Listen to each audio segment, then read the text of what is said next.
just want to say welcome to everyone, and I hope you all had a good rest last night. And this is the last day of the Southeast Environmental Conference, virtual. I'd like to thank all of you for being here and participating, sharing all the information. It's been a great 3 days, and I think we're going to end on a good note today as well. I think there are several great presentations coming up today. That's going to lead to a lot of work down the line. So I hope we continue to discuss these further. And again, we have the platform outside of the Southeast Conference, our Southeast Environmental Chats, that we're always open for discussion that you guys may want to extend on further. And with that, we can go ahead and get started a little bit early. If Alex, if you're ready. Yep, I'm ready. Okay. So with that, I'd just like to introduce you. Alex McCarroll is the research coordinator at the Sitka Sound Science Center, and her presentation today is on their CHUM project as well as the COVID surveys. All right, let me share my screen. All right, can people see the presentation? Yeah, all right. So, hello, my name is Alex McCarroll, and I am the research coordinator for the Sitka Sound Science Center. This is my first year at the Science Center, and I'm very excited to be talking to you today. And the Science Center is involved with many research projects, but the main I've chosen two main research projects to discuss with you guys. I think they're very interesting and exciting. So the first one is a very long-term study that the Science Center has been involved with. It's created in 2011, and it is called the Hatchery Wild Salmon's Interactions Project, but we commonly refer to it as the CHUM project. So this has many partners, including the Alaska Department of Fish and Game, the Prince William Sound Science Center, the DIPAC, or Douglas Island Pink and Chum, and NSERA. So, as I said before, this project has been going on for 10 years, and it originated with the creation of hatcheries. So as we all know, hatcheries in Alaska are extremely successful, with more than 80% of chum originating from hatcheries in Southeast Alaska, and more than 90% of pink salmon originating from hatcheries in Prince William Sound. But with this success, we want to look at the impacts of these hatcheries on wild streams and salmon. So the CHUM project was created to respond to a growing body of concern regarding the large scale of Alaska hatcheries. And basically want to make sure that hatcheries are not negatively impacting wild salmon populations. So we protect the genetic integrity of the wild salmon populations for generations to come. So ADF&G and hatchery corporations saw and recognized the need for additional research projects on this subject, and they created a science panel consisting of state and federal agencies, NGOs, and academic experts to create three main project goals for the CHUM project. So the first goal has to do with genetics, more specifically CHUM genetics in Southeast Alaska. In general, we know that each salmon population is unique, and each stream has their own unique extended families of salmon and their own degree of relatedness. So we wanted to see how related CHUM salmon were and what specifically their DNA was for populations in Southeast Alaska. The second objective has to do with straying, more specifically CHUM salmon straying. So straying is a natural phenomenon. It happens when salmon are spawn in their non-natal birth streams. And this can also happen with hatchery salmon, where they decide to spawn away from their release points or away from the hatcheries. This can be or bad or a good occurrence, and we wanted to look at the extent of the hatchery straying of CHUM salmons, more specifically in Southeast Alaska. So in order to do this, we collected otoliths from CHUM salmon, so summer run CHUM salmon in Southeast Alaska, from 64 streams. This is an image right here of the 64 streams in Southeast Alaska. And this was collected from 2013 to 2016. So we chose otoliths to collect because otoliths are amazing things. They act like tree rings. So fish will lay down a ring for every single day of their lives. And the spaces between the rings on the otolith correspond to stressors in their life or major life events, such as differences in water temperature. And hatcheries can artificially induce these rings at specific intervals using differences in water temperature called otolith marking.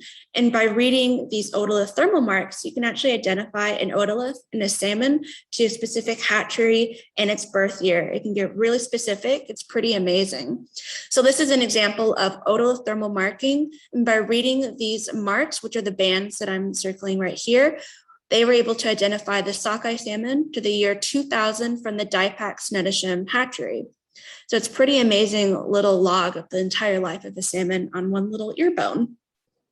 And finally, the third goal for the chum project has to do with the impact of hatchery straying on chum salmon wild populations.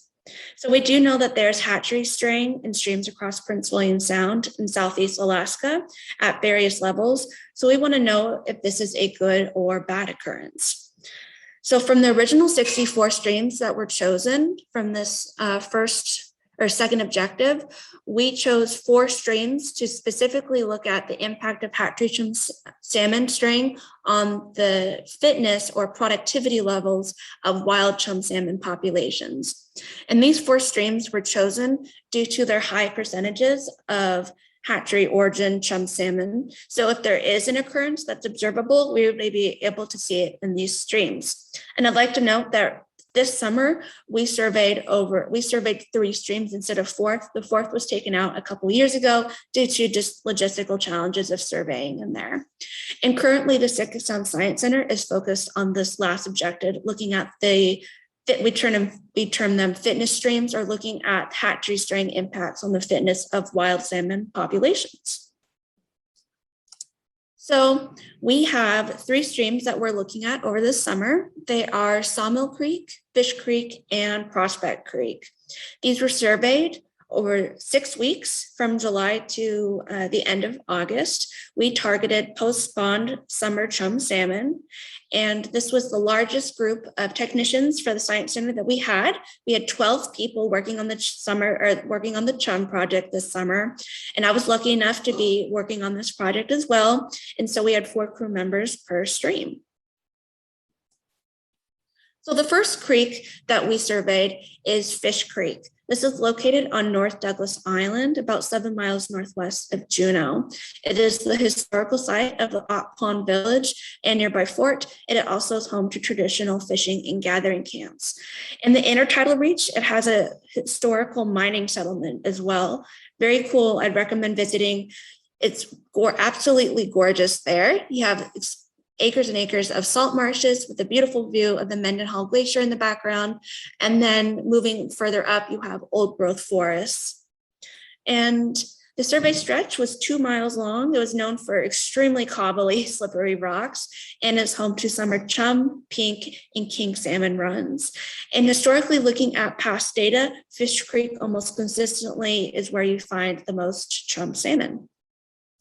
The second stream is Sawmill Creek. So Sawmill is the traditional land of the Wishkatan clan of the Gunalchéesh. It is a gorgeous river or stream about 35 miles northwest of Juneau, near Echo Cove and Berners Bay. It's pretty remote, and you can only access it by boat.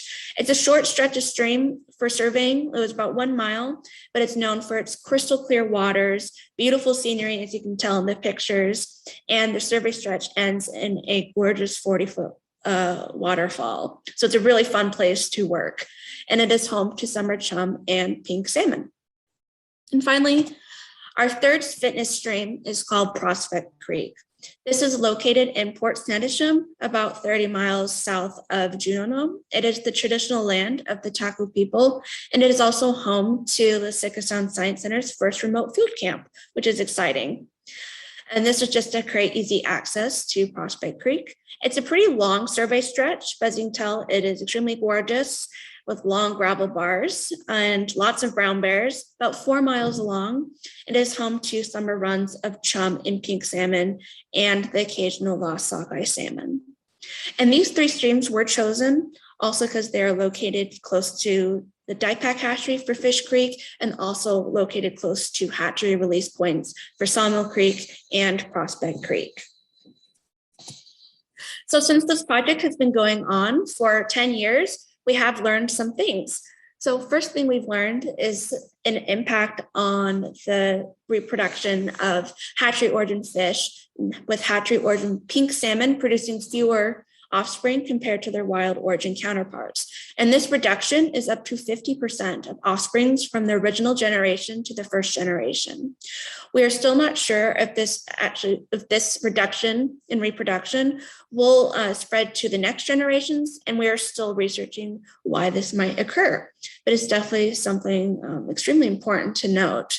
We also have learned that there's the greatest straying amount of chum salmon nearest hatcheries or hatchery release points. So the more remote a stream is, also for pink salmon, then the least likely or the less likely they are to see hatchery origin salmon. For the genetic work specifically on chum salmon in Southeast Alaska, that is also still in the beginning stages, but we will provide updates as they go. So a big part of the survey this summer was collecting data that help us create a pedigree analysis. And this is just a fancy way of saying it's a way to provide information on family structures of fish populations. It helps us track modes of inheritance and to track the degree of relatedness between chum salmon and these hatchery originated salmon impacted streams. So in 2012, we took the genetic profile of chum salmon called the original generation. And with the chum salmon life cycle of 4 to 5 years, we were able to track their offspring to the 2017 stock. And this summer, most excitingly, the chum salmon that we were processing we could trace back to their grandparents. So we now have 2 or 3 generations of chum salmon, creating a giant family tree of chum salmon, which is very exciting, using DNA markers in the state's genetics lab.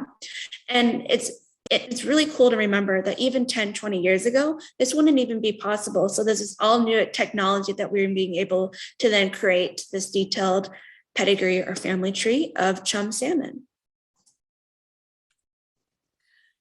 So in order to accomplish, we now know what type of information we're looking for, but let's learn a bit more of how we go about collecting it. So we have 2 main methods for collecting this information, and they're the field methods and the lab methods. So for the field methods, we go out into a stream, we walk its banks and look for chum carcasses, preferably post-spawned, and we collect 3 main things from the carcasses. We collect their otoliths, which are the bony fish ear bones and the heads. And otoliths help us determine if the birth origins of the fish, if it's hatchery or wild origins, by looking for those otolith thermal marks. So this is an image of otoliths taken out of a fish, and all you do is you just grind them down and then you can read the bands. And it looks like that image I showed you earlier with the sockeye salmon. We also collect scales from the fish, and that helps us determine fish age. Scales work like otoliths. Fish will lay down rings. And you can see here, this is the lower image. This is a fish scale, and you can actually count rings and see how many years old the fish is. And then finally, we collected DNA samples from the chum salmon carcasses, and we used the DNA markers to trace the offspring of the salmon to create this pedigree or family tree. And then more specifically, we collected samples from the heart of the chum salmon. And for the lab aspect of this project, we send our samples to the state genetics lab, and then they will send us back information about the fish age, how the relatedness of the chum salmon, and the origins of the chum salmon.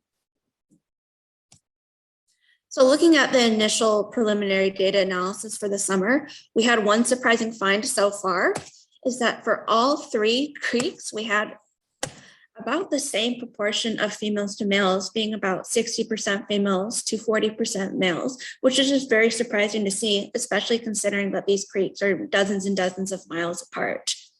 And you also be wondering, what does unknown sex mean for a fish? And that just means that sometimes when you find a chum carcass, it is so gross and so decomposed, we cannot even determine if it's a male or female. And we lovingly refer to these fish as gag bags because they smell really bad.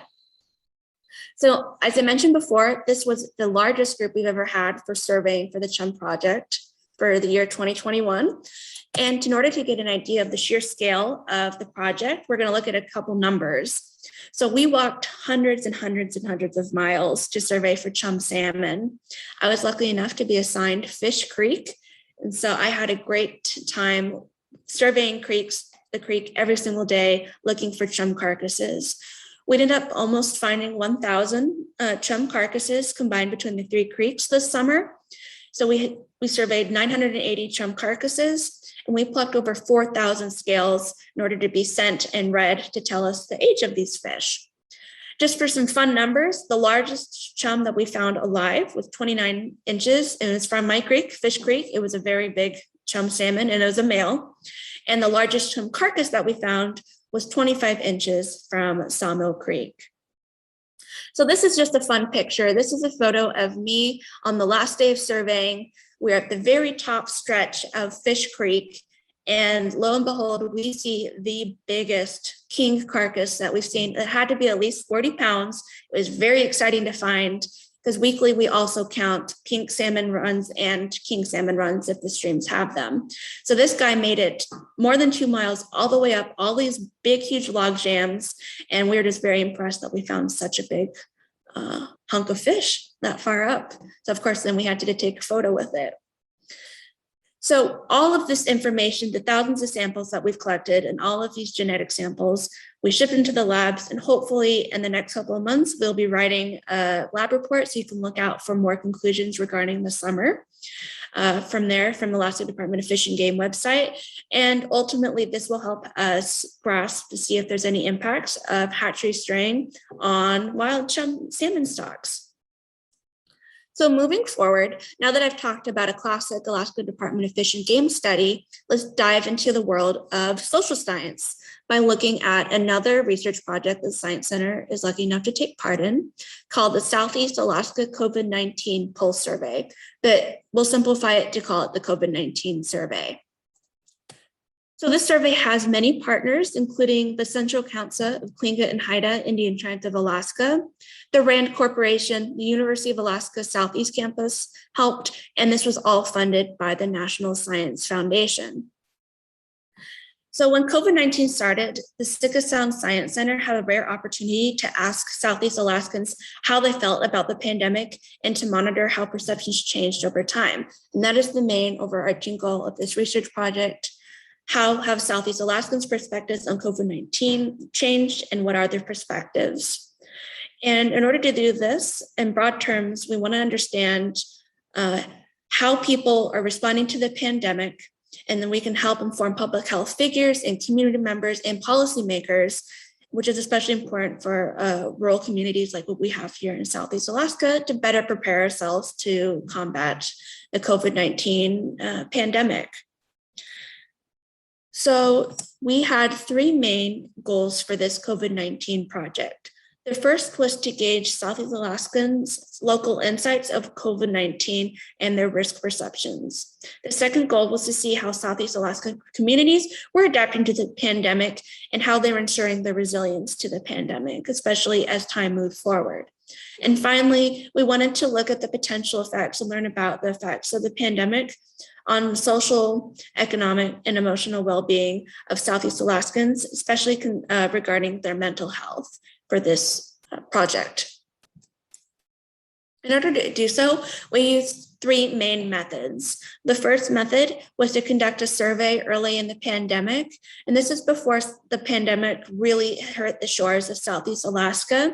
So basically, we wanted to gauge how Alaskans were perceiving their risk to COVID-19 and how they felt about the pandemic really in the early days, around April of 2020.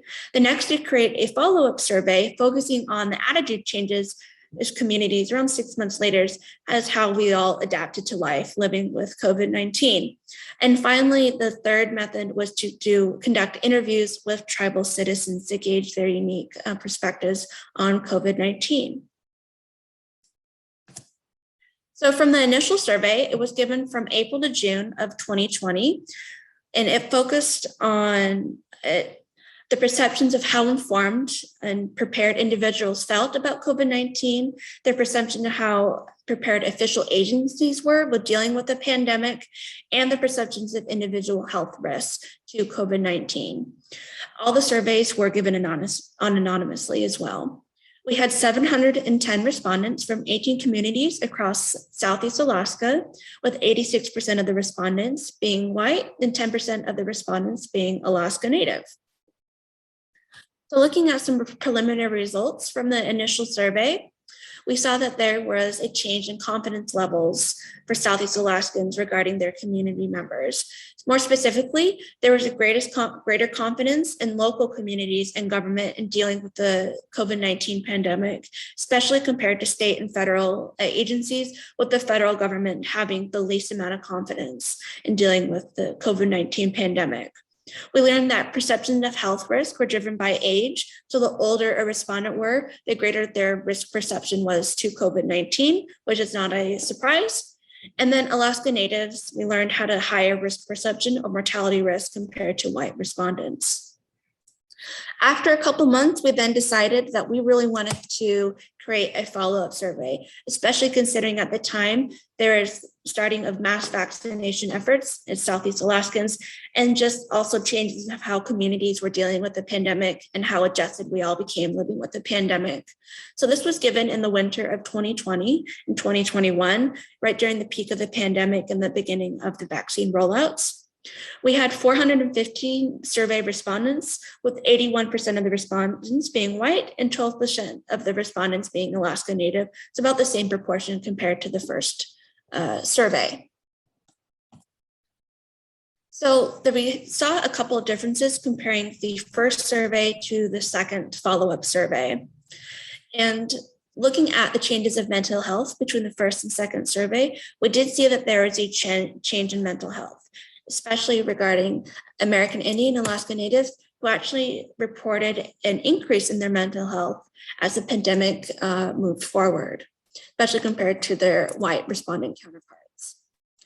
Looking at another insight that we thought were interesting was that American Indian and Alaska Native populations had an increase of outdoor activities, more specifically gardening, hunting, gathering, or fishing, compared to their white counterparts. And looking at the other question, people became, in general, more selective of who they decided to share their outdoor time with, but more specifically, white respondents became the most selective of who they decided to garden, hunt, gather, or fish with. And overall, we all respondents showed that they enjoyed and valued their outside time more compared as the pandemic raged on. So finally, we are still analyzing these follow-up survey interviews. These interviews were given focused on Alaska Native well-being and resilience to look at their unique perspectives and how they're dealing with the COVID-19 pandemic. And it also helped reach people that may not have access to online surveys. All of this has helped to inform local policies, policymakers, and communities to help guide public health practitioners to create the best possible response to COVID-19. And then finally, I'd like to announce that we are looking for a postdoc from the Sitka Sound Science Center that helps us further our understanding and analysis of these interviews and these surveys moving forward. And so we have an open postdoc position. We're looking for someone to study how small communities in Southeast Alaska are dealing with COVID-19, especially regarding lessons learned about community resilience and sustainability. So if you know anyone that has a PhD who's interested in rural Southeast Alaska communities, please contact us. And you can contact me at my email and phone number. And that is it. So please let me know if you have any questions.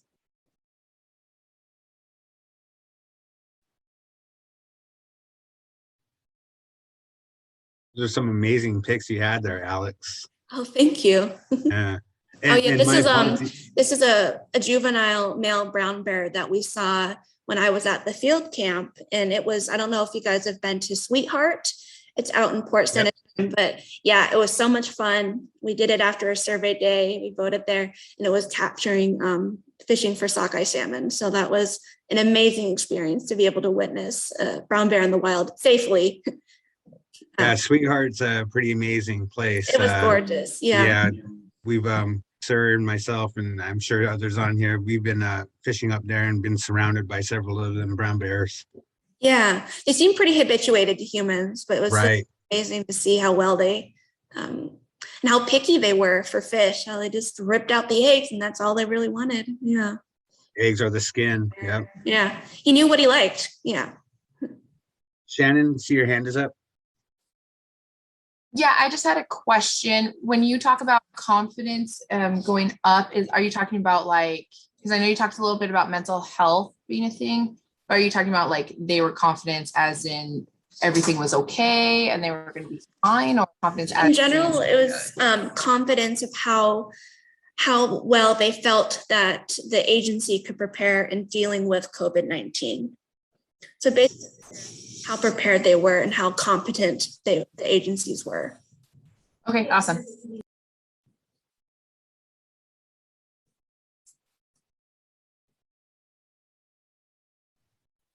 Any more questions for Alex? And Alex, my apologies for butchering your last name. Oh, you're good. You're good. No problem.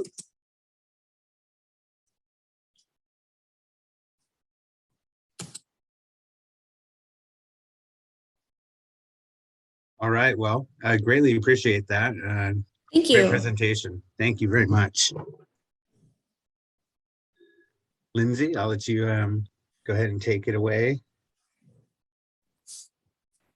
All right, up next we have Jason Schmidt from the Sitka Sound Science Center. Jason, are you ready? Yeah, I'm all ready. I'll share my screen. Cool. So I'm Jason. I work at the Sitka Sound Science Center as a geoscience coordinator. And I'm just so grateful to be here with you all and to have the opportunity to share some of the work that I do around landslide research in Sitka. Oops. Here we go.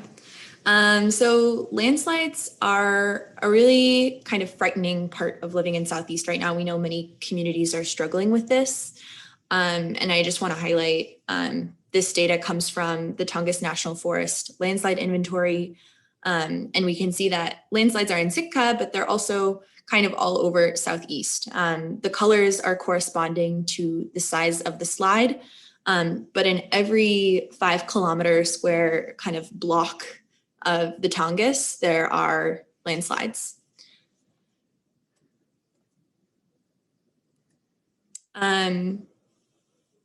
In 2015, this slide called the Kramer slide took 3 lives, and in the same storm, there were dozens of slides that were initiated in and around Sitka. And these events are not isolated. We had slides last year that took lives in Heintz, and slides are just part of living in Southeast.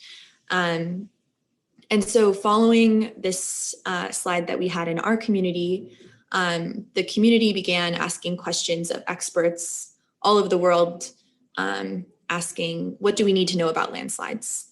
And following this slide was when our team was assembled with the goal of better understanding landslides in Sitka and Southeast Alaska, and then translating that understanding into actions that our communities can take, like a warning system. So that's kind of where we're at now.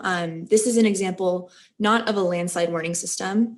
Landslide warning systems don't really exist, but this is a wildfire dashboard warning system, and we're interested in making a dashboard kind of like this, but for landslides in Sitka.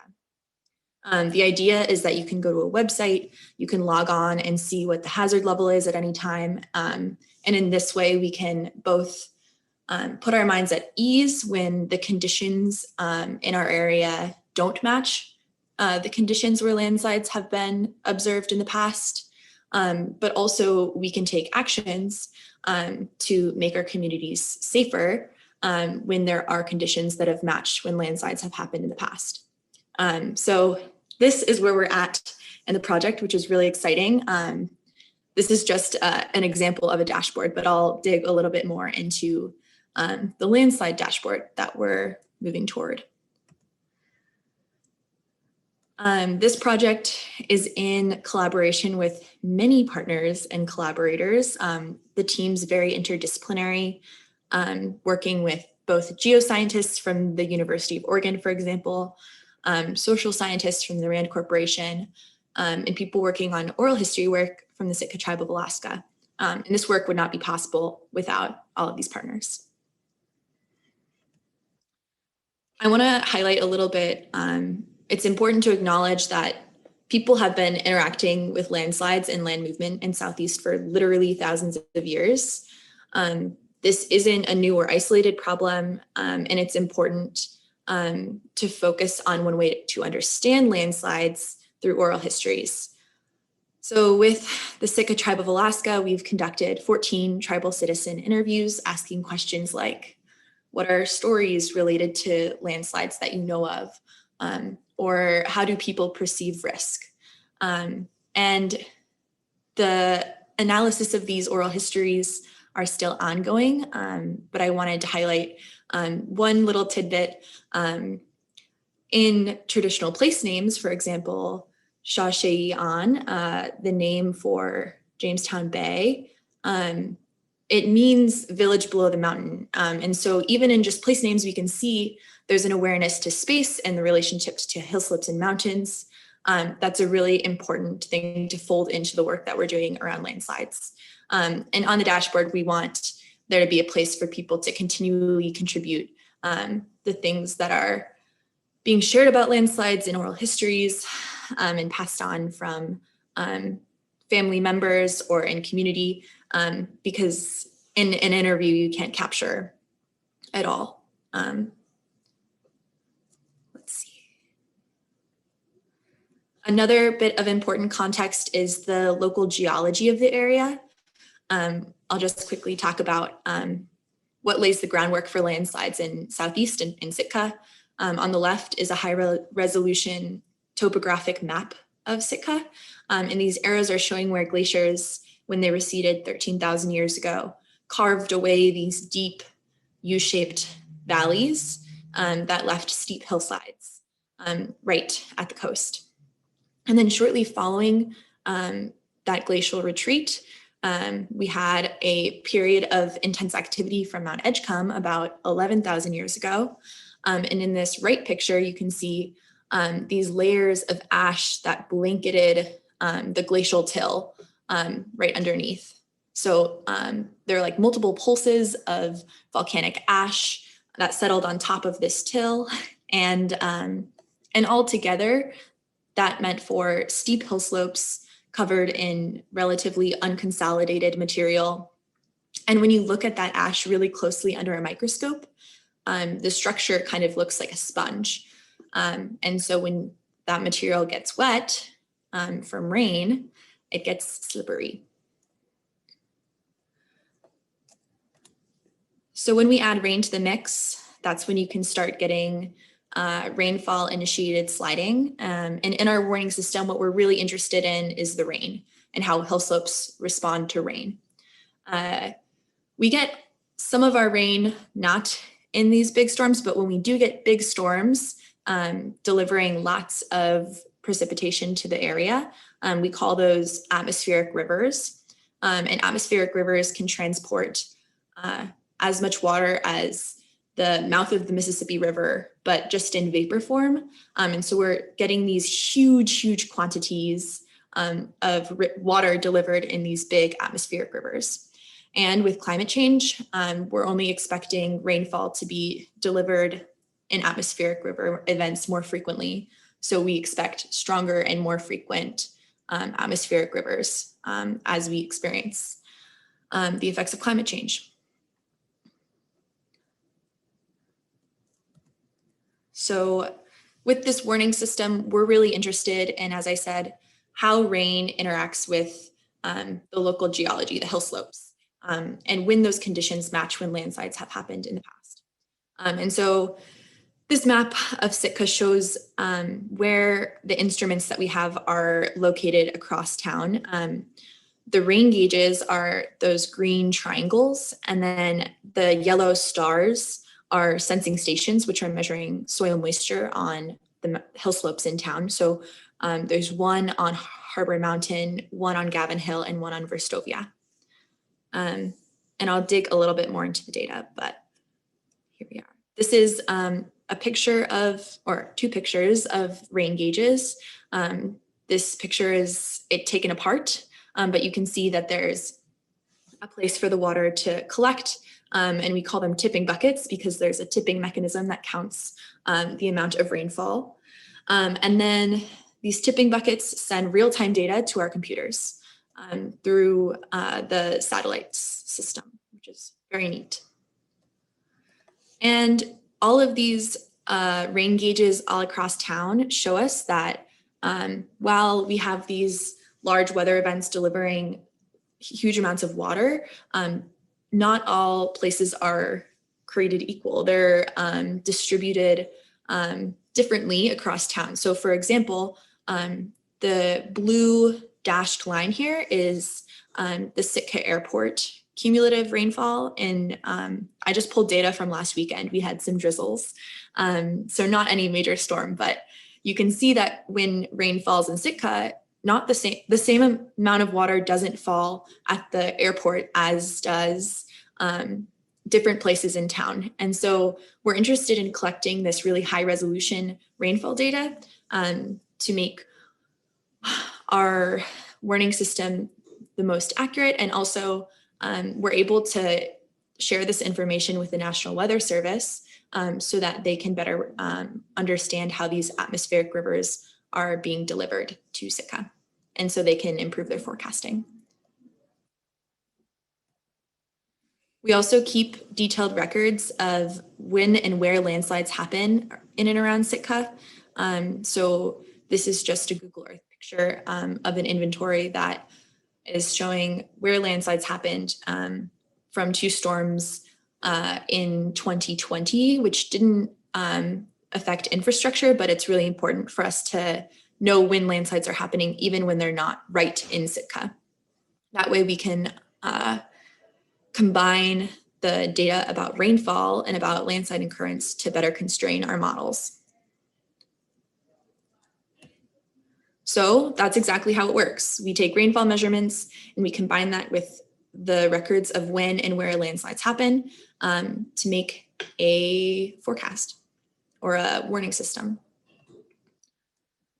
So this data is actually coming from Seattle, so it doesn't necessarily match Sitka exactly, but it's a useful conceptual model.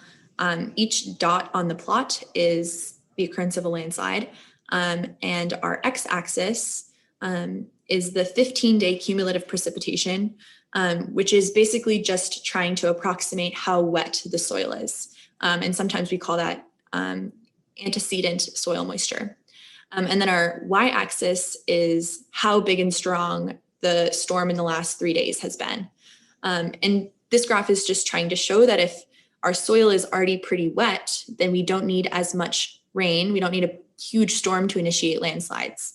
Whereas if our soil's all the way dried out, then we do need bigger storms to initiate slides. And so this idea, this concept is valuable to apply to Sitka in our warning system. This just simplifies that graph showing the line will show the theoretical threshold of landslides where if you have already very wet soil, you don't need as large of an incoming storm. Whereas if you have dry soils, you need a bigger storm to initiate slides. And so using this model in Sitka, instead of measuring the antecedent soil moisture by approximating rainfall in the last 2 weeks, instead we're directly measuring soil moisture on hill slopes. And this will improve the forecasting because we're not approximating based on rainfall in the last 2 weeks, but we're saying we know exactly how much moisture is in the soil. So this is one of those sensing stations, those yellow stars on each of the 3 mountains in Sitka. And you can see there's also a tipping bucket here measuring rainfall up in the forest. And it's powered by a solar panel. But yeah, part of my job is to make sure that these sensing stations are working and sending data to our scientists to then analyze. And this is a little bit of the data. It's just showing those blue lines at the top show precipitation. So if we focus on right here in September 14th, we had a bit of a storm, and we can see the water pressure goes right up and then it slowly goes back down. And so here we're measuring directly how the storm is affecting soil moisture. It's getting super wet and then it's drying back out. And so this is how we can measure directly that antecedent soil moisture instead of approximating the last 2 weeks. And so now we're kind of at a place where we have been looking at this data for a while. We've been beginning to build these thresholds. We have some predictions of when landslides might happen based on the conditions and rainfall in Sitka. And we're partnering with a company that's a software development company to build a website. And so we want to make, as I showed, like that wildfire website from the beginning of my presentation, we want to make a landslide dashboard where you can log on and you can see a riskometer saying if there's low, some, moderate, or extreme risk for landslides, so that people can make decisions with data on this website. And just to finish off, I'm so grateful to be able to share with you all the work that we're doing, but we're also hosting a landslide warning town hall at the beginning of next month, where you can hear directly from the social, geo, and oral history researchers about the work that they're doing, and we'll be going more into depth about this work. So that'll be on October 7th at 6:30, and if you're in Sitka, you can join us at Centennial Hall if you'd like to. Or anybody can join virtually, but it'll be on Zoom as well. And I've also included my contact information here. You can reach me via email or via phone, and Gunalchéesh. And I can also take questions now. That was great, Jason. Thank you. Anybody have any questions for her? I just kind of have a statement. Can you hear me? Yeah, we can hear you. I am hoping really quick to show you something. This is Kenneth with Tlingit and Háw'aa.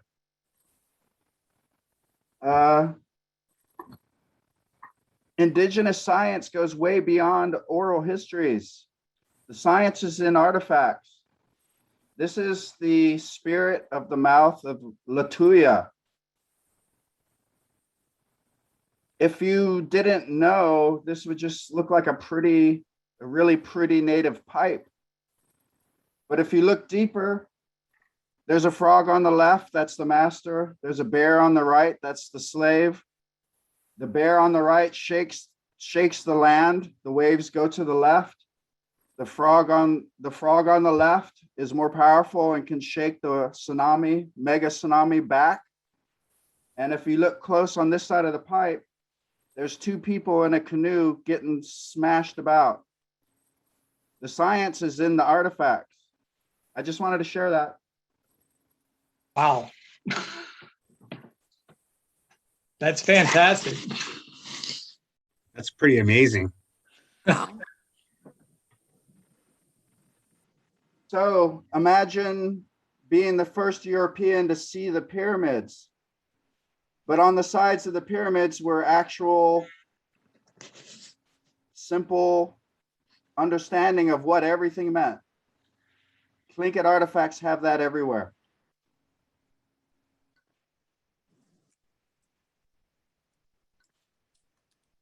And that pipe was first photographed in 1871, and it was old. So they knew about Latuya Bay for a long, long time.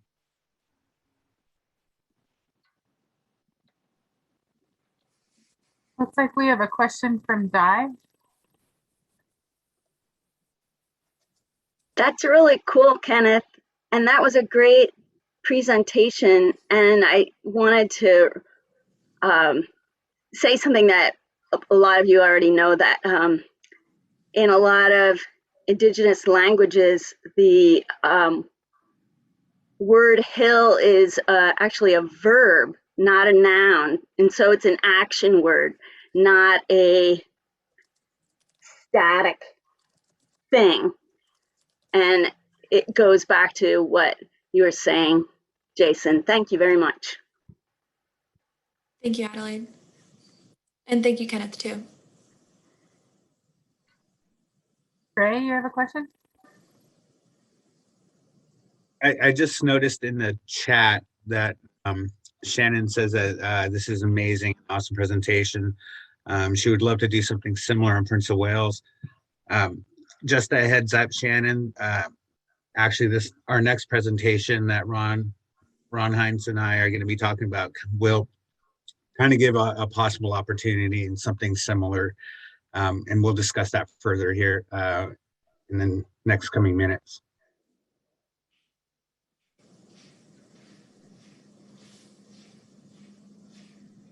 All right. Any other questions for Jason?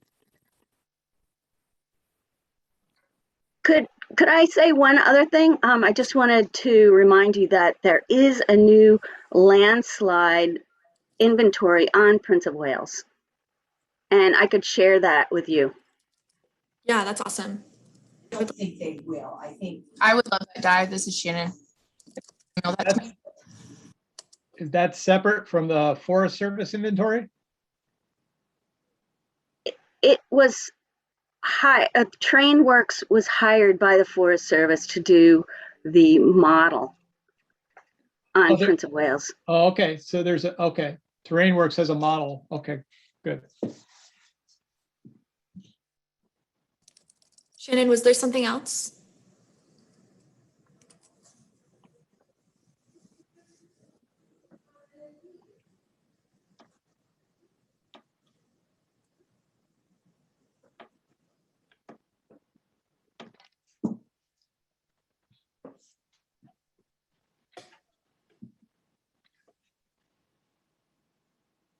Looks like there's a comment from Michelle or Dennis. The Indigenous Sentinel is planning to do UAV inventory of landslides on Angsa land on POW.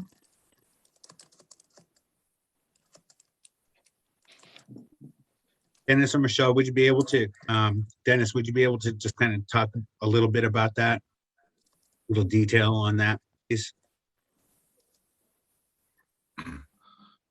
When our Indigenous Sentinel project started, the first objective that they did was unmanned aerial vehicle training. So he's certified in drone training, and we have him scheduled to go to Anchorage to get his 103 certifications. And from there, we'll be able to go on to Village Corporation land on POW, and we'll be able to not only inventory the landslides, but we'll be able to fly our drone over it so we can get a size estimate and what it'll take to get these areas back to what they were before the landslide. Thank you.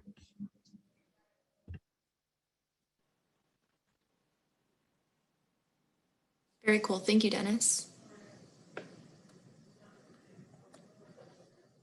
Alrighty, if there's no more questions or comments, let's move on to Ray and Ron from Sitka Sound Science Center.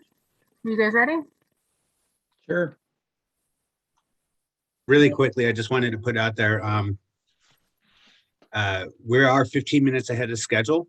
I'm all for continuing going, but I just wanted to see how everyone's doing.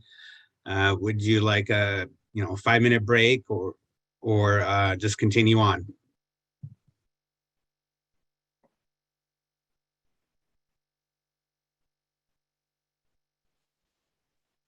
Silence speaks volumes. I guess we will continue to go on. Oh, wait, we got one request for a break. Yeah, let's go ahead and take a 5. Ron, Okay. we'll do that. Sure, no problem. See you guys back in 5 minutes. Okay, so hi, I'm Ron Heintz. I'm the research director at Sitka Sound Science Center, and I want to thank you for giving me the opportunity to share this today. And I'm really grateful to Central Council for putting this meeting together. This is just really great for the region. I think it's really important, an important event. Glad you're doing it. And what I want to talk about today is I want to talk about a project that we're hoping to start this fall, and we've been we submitted this proposal about a year ago, and NSF recommended it for funding, and we're just waiting for them to dot the I's and cross the T's and pass the money on to us, and then we'll be able to get going. And the title's a big mouthful, but really what we want to do is we want to develop hazard warning systems in small communities in Southeast Alaska that present the level of risk associated with extreme precipitation events.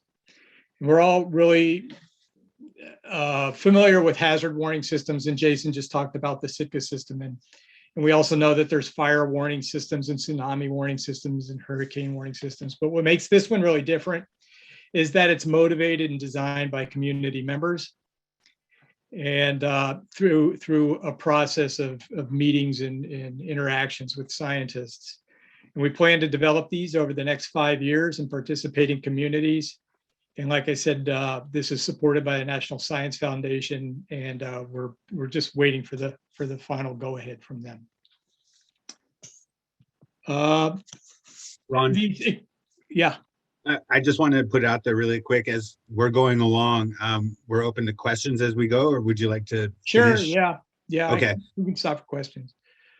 So these extreme precipitation events that we're talking about, these are what they're called atmospheric rivers, or they're called a pineapple express. But what they are, these narrow bands of air that extend from the tropics over towards North America.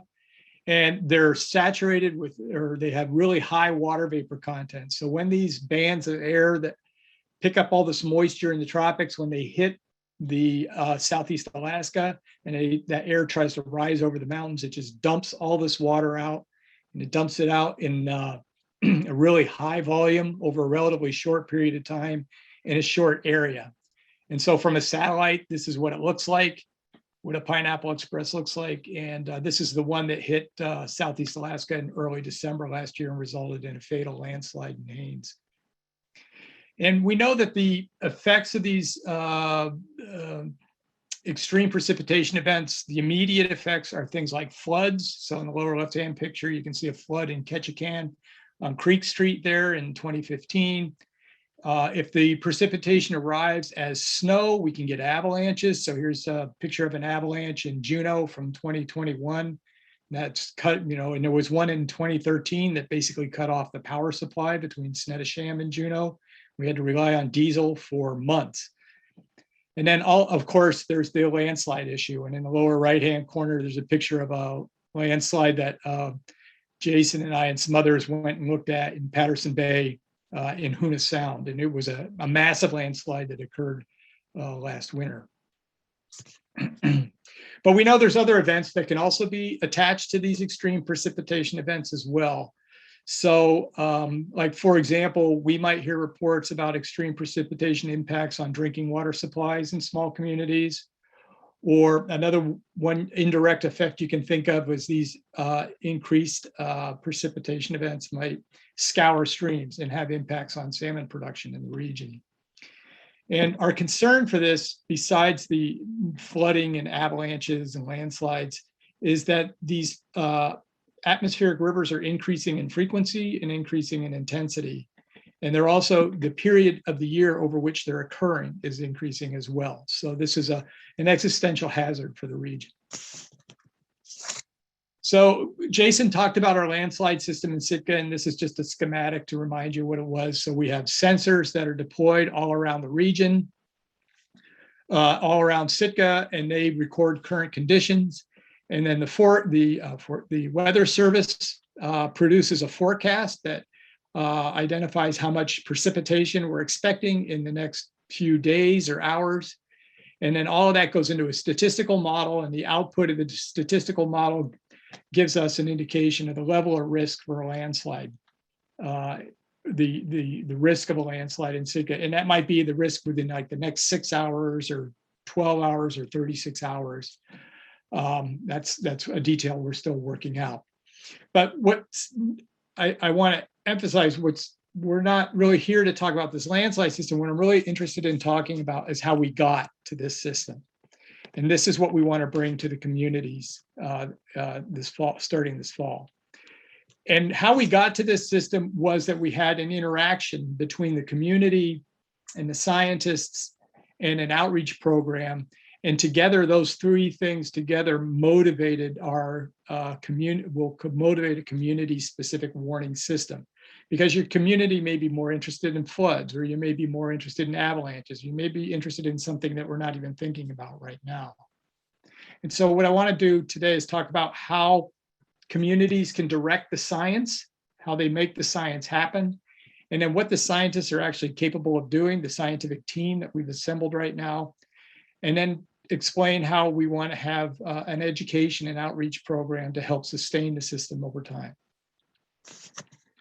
And then Ray will follow up with what we think the outcomes of this will be, the immediate outcomes of this will be, and how we're going to proceed moving forward.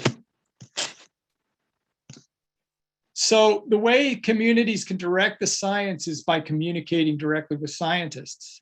And so in Sitka, what we did is we had open-ended workshops, and the community members got together with the scientists. And the community members then were able to identify what their risks were in the community and what their concerns were and what they identified as the impacts to the community. And they were also able to explain how these hazards, how the impacts they had on the psychology of the community. So when it really starts raining really heavily in Sitka, people get really worried about whether they should send their kids to school or not. And that's something that the scientists wouldn't know unless they were in the communities and having these conversations. The communities can provide multi-generation understanding of landslides and the hazards and where they develop. A lot of the stuff we know isn't reported in the news, especially in parts of Southeast, the smaller communities in Southeast Alaska. So there's no sort of central clearinghouse for this information, but it is held in the community knowledge and what people remember. And this is important information for building the models that we want to use. And then of course, the community can provide information on where they think these hazards are occurring, where would be good places to monitor, what would be good things to monitor, and also where not to monitor. We certainly wouldn't want to be putting instruments in people's favorite berry patch, for example. That wouldn't be a good thing. So we need to work with the community to understand the logistics of monitoring. And then finally, by talking with community members, we're able to understand the best way to convey the information about risk to the community. So there are certain, some people in the community, there's no way they're going to, like, when it starts raining, they're not going to whip out their telephone and see what the landslide risk is. But some people are. And who are those people? And are those people then going to talk to the people that don't look at their telephones if there's really a big problem? That's what we need to discover. And the way we build this system is through communication and listening. And so we need to go into the communities and hear what everybody has to say, ideally, because we're not really after consensus. What we want to know is we want to know what the diversity of views are so that we can appeal to all of those views. And there's a really good story that came out of the Sitka system that kind of describes how important listening is. And that's because the scientists all kind of came into Sitka when that project started, and they had this idea that they were going to develop this centralized warning system. And so they were going to have some monitors out there, and that was going to feed into the fire department. And when it got to a critical level, the fire chief was going to hit the big red button, and the alarms with sirens were going to go off, and people would know to evacuate. And then we started having these community meetings. And the fire chief was like, well, I don't know anything about landslides. I don't want to be the person who's going to be responsible for false alarms or hitting the big red button. And then community members said, well, wait, we have a tsunami warning system. So how will we know when the sirens go off if it's a tsunami and we need to run uphill, or if it's a landslide and we need to run downhill? And then other people pointed out that, well, wait, I live in a part of town, I don't hear the tsunami siren anyway. Somebody has to come knock on my door and tell me that the tsunami warning is going off.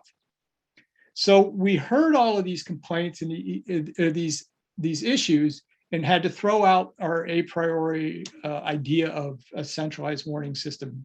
And that's how we came up with the dashboard, where people wanted to decide for themselves what they should do, but we could give them the information in a way that was where we could communicate the risk in a simple way.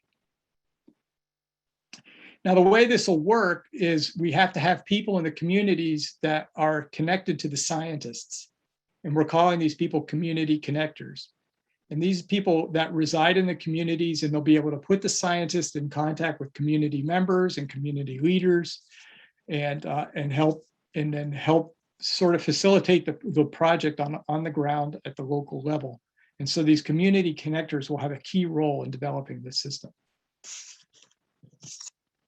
And then, so what can the scientists do? So with this information that the scientists get, what we can do is we can relate. Right now, we'll be able to relate the local history in your community to the specific weather patterns in that community over the last 40 years. So there are now models that describe the weather conditions, so like the water vapor in the air, the amount of precipitation, the wind, the temperature, on an hourly basis over a really fine spatial scale all over Southeast Alaska. So the scientists will be able to put the local history together with that information. And when they do that, they can understand how the hazard risk is changing over time, and then build models, and then use the forecasted climates that scientists are developing for climate change to understand how hazard is going to change in the future. And that'll help us then adapt to changing conditions. We'll also be able to put out instruments in your community so that we can assess current conditions and know what's happening, just like we have in Sitka. We have soil moisture sensors, there's stream gauges, there's meteorological stations. And then also we'll partner with the Weather Service. So the Weather Service will provide the forecast in the near term so that we'll be able to predict risk in the near term, like on a 6-hour or 12-hour, 18-hour basis. And then finally, we'll be able to understand with our social scientists the most effective way to communicate risk to the community and get the word out to everybody. And then, of course, we want to sustain the system over time. So we're going to develop this over the next 5 years, and hopefully we'll stand it up and it'll be running. But how do we keep it going? And one way we want to keep it going is through education and outreach. And the way that'll happen is by education and outreach, we'll build, the communities will start to understand that it's a credible system, that it's making predictions and its predictions are correct. And then also we can increase hazard awareness so that people will not put themselves in harm's way inadvertently, because they'll be aware that these hazards exist. And then finally, we'll create a cohort of advocates that will want to keep the system up and going as we move into the future, because of the service it provides the community.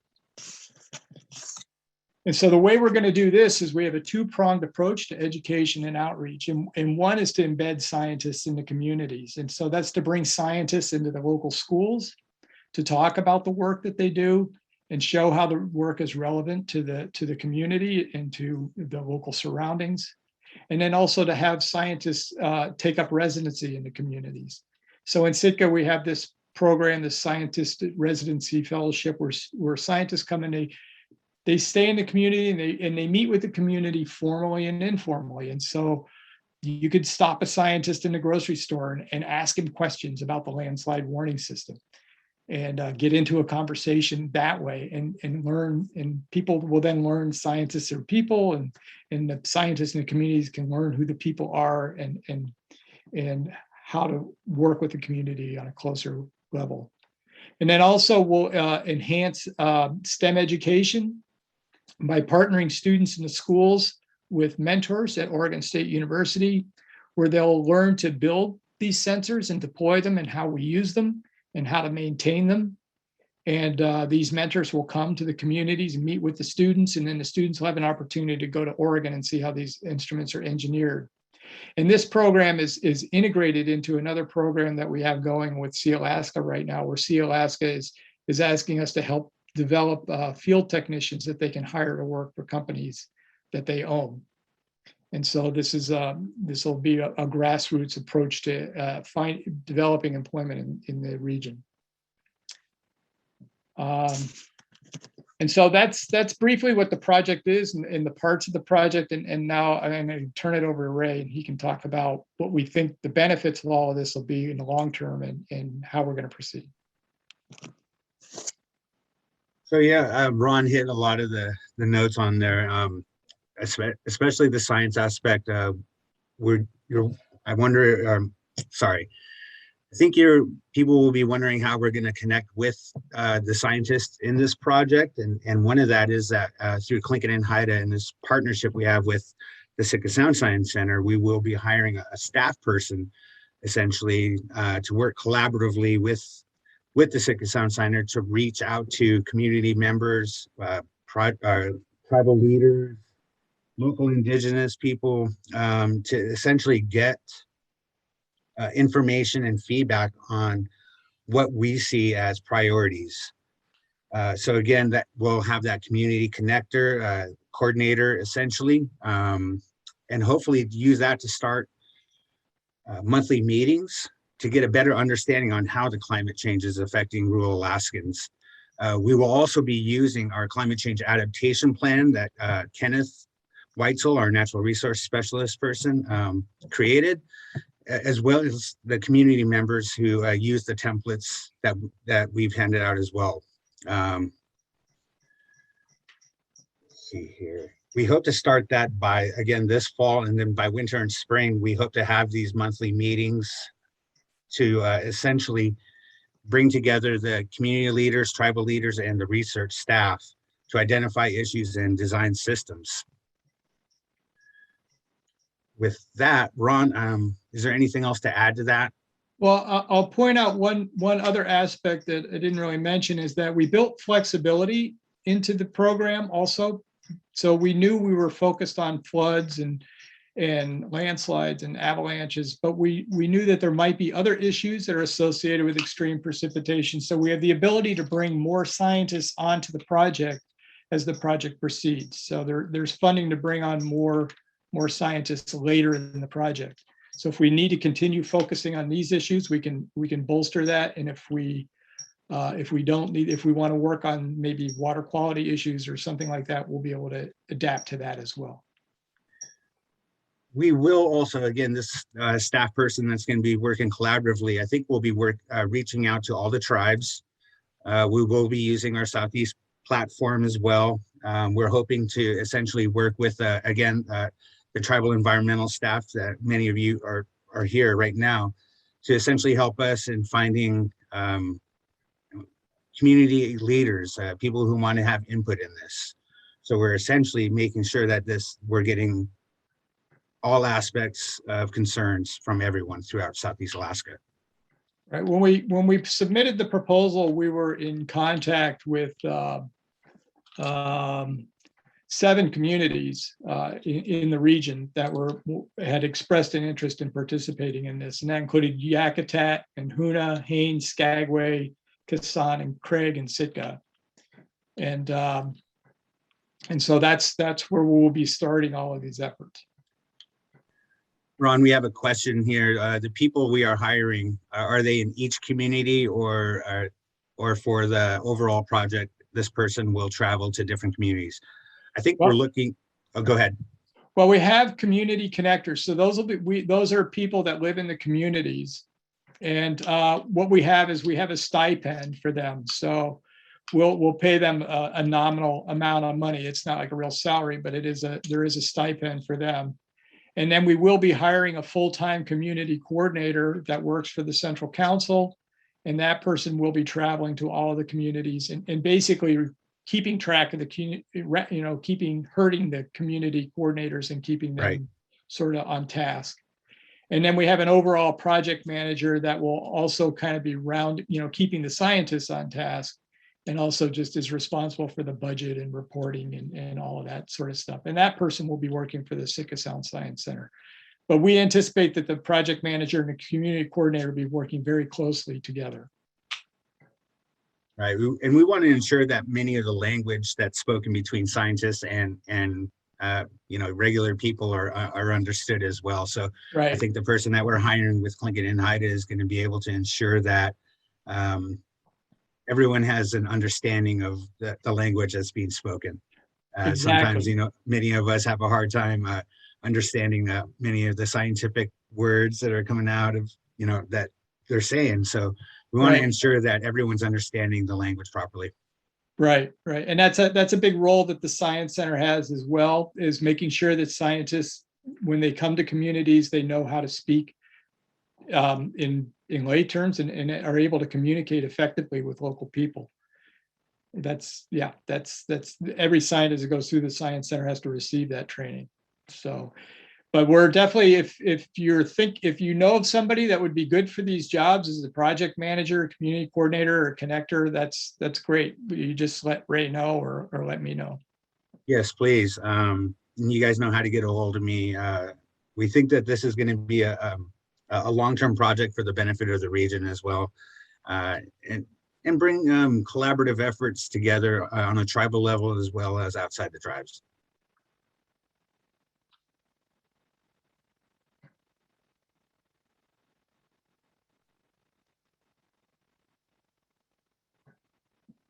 One thing I wanted to add really quick as well, I think it's imperative that we involve Kenneth Weitzel, our natural resource specialist, who drafted up the climate change adaptation plan. We're going to see that, again, the adaptation plan is a living document, and as we're going along, I think it's going to be imperative to continue to upgrade that document.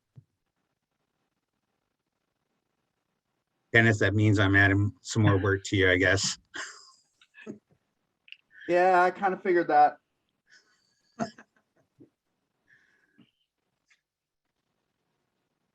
Questions, comments?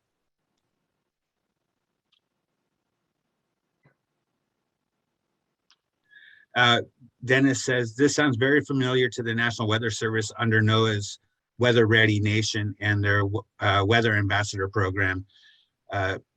Prince of Wales Tribal Conservation District was invited to join this as well with our T-scan site. Can you describe that program a little bit more?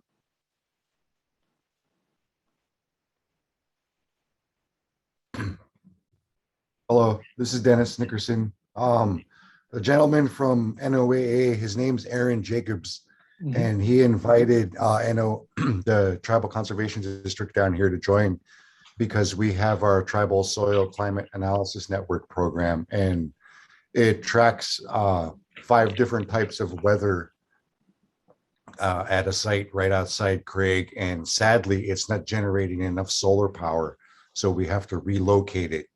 And once it's relocated, we'll be able to start collecting our weather data again. And this was also designed to be a STEM-related project as well. So there's a science class in either Craig or Háw'aa that we'll be working with. Thank you. Thanks.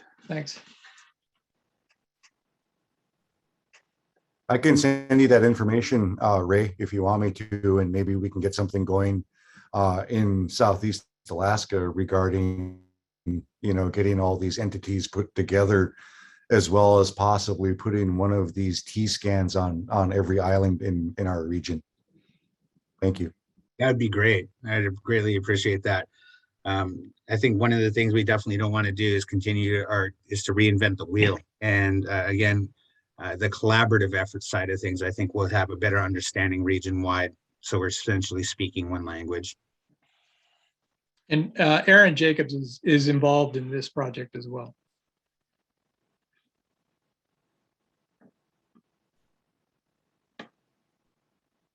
Any more comments, questions?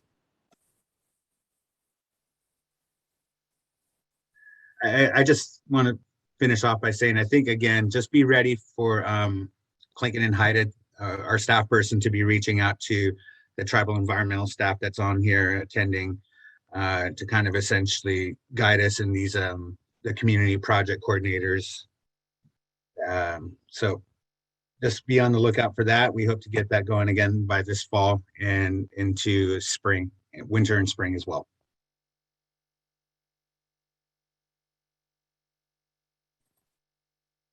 All right, thanks guys. Great information. All right, next up we have Di Johnson with the U.S. Forest Service. Di, are you ready? Yes, I'm ready. All right. And I'm gonna try to share the screen.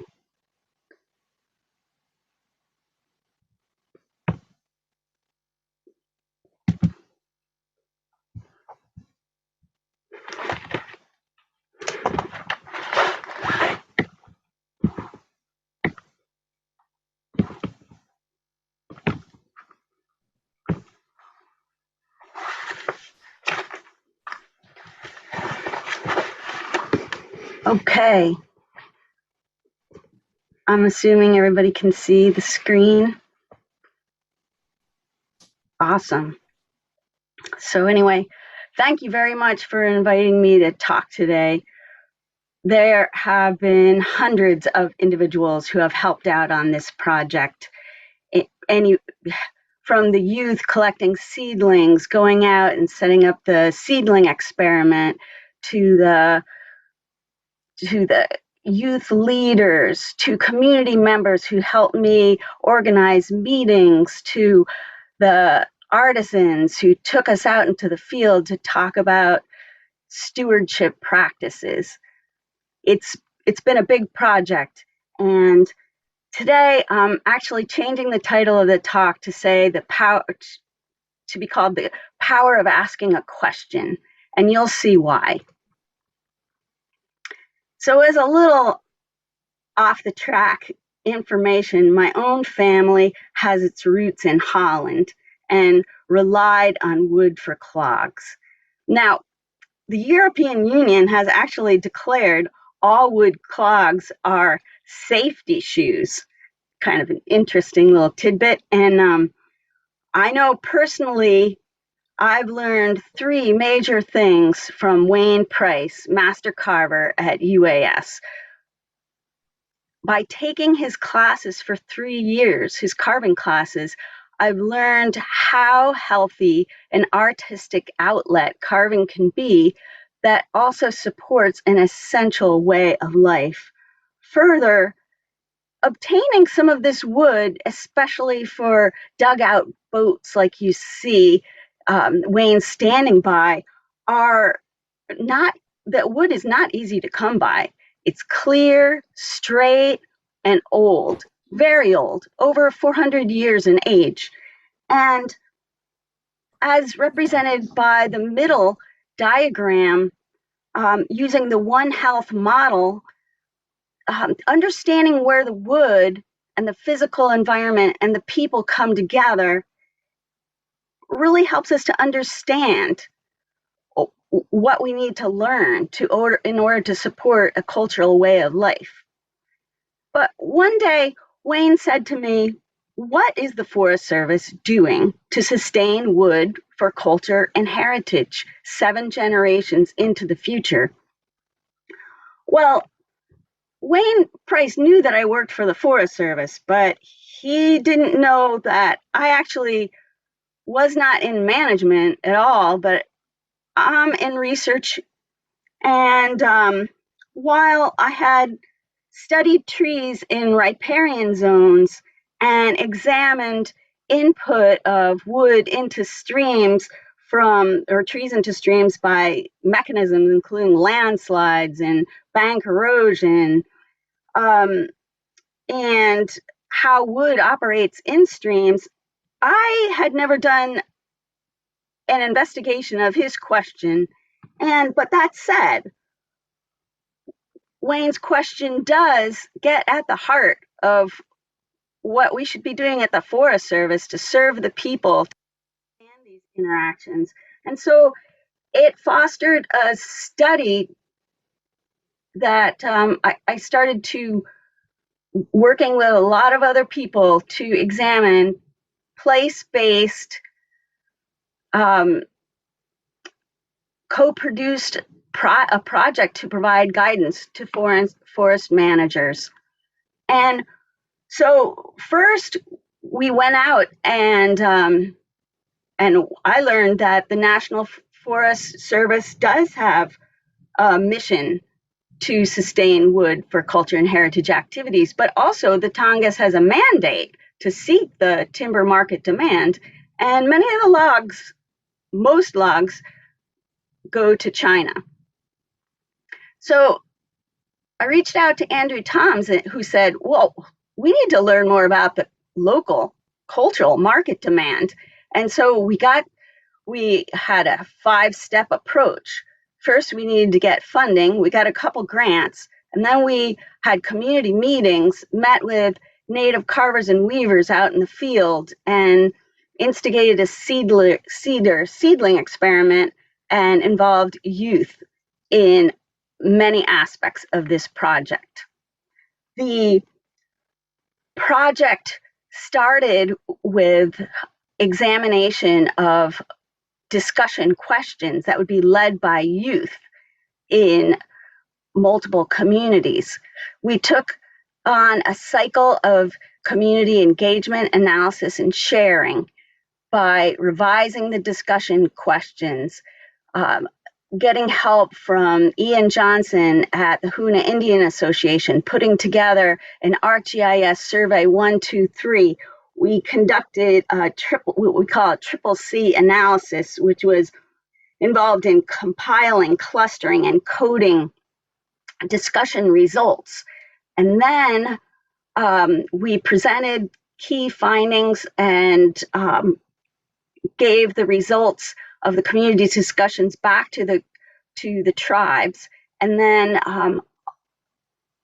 we hope to go around the cycle again and fine-tune our questions and further engage community members.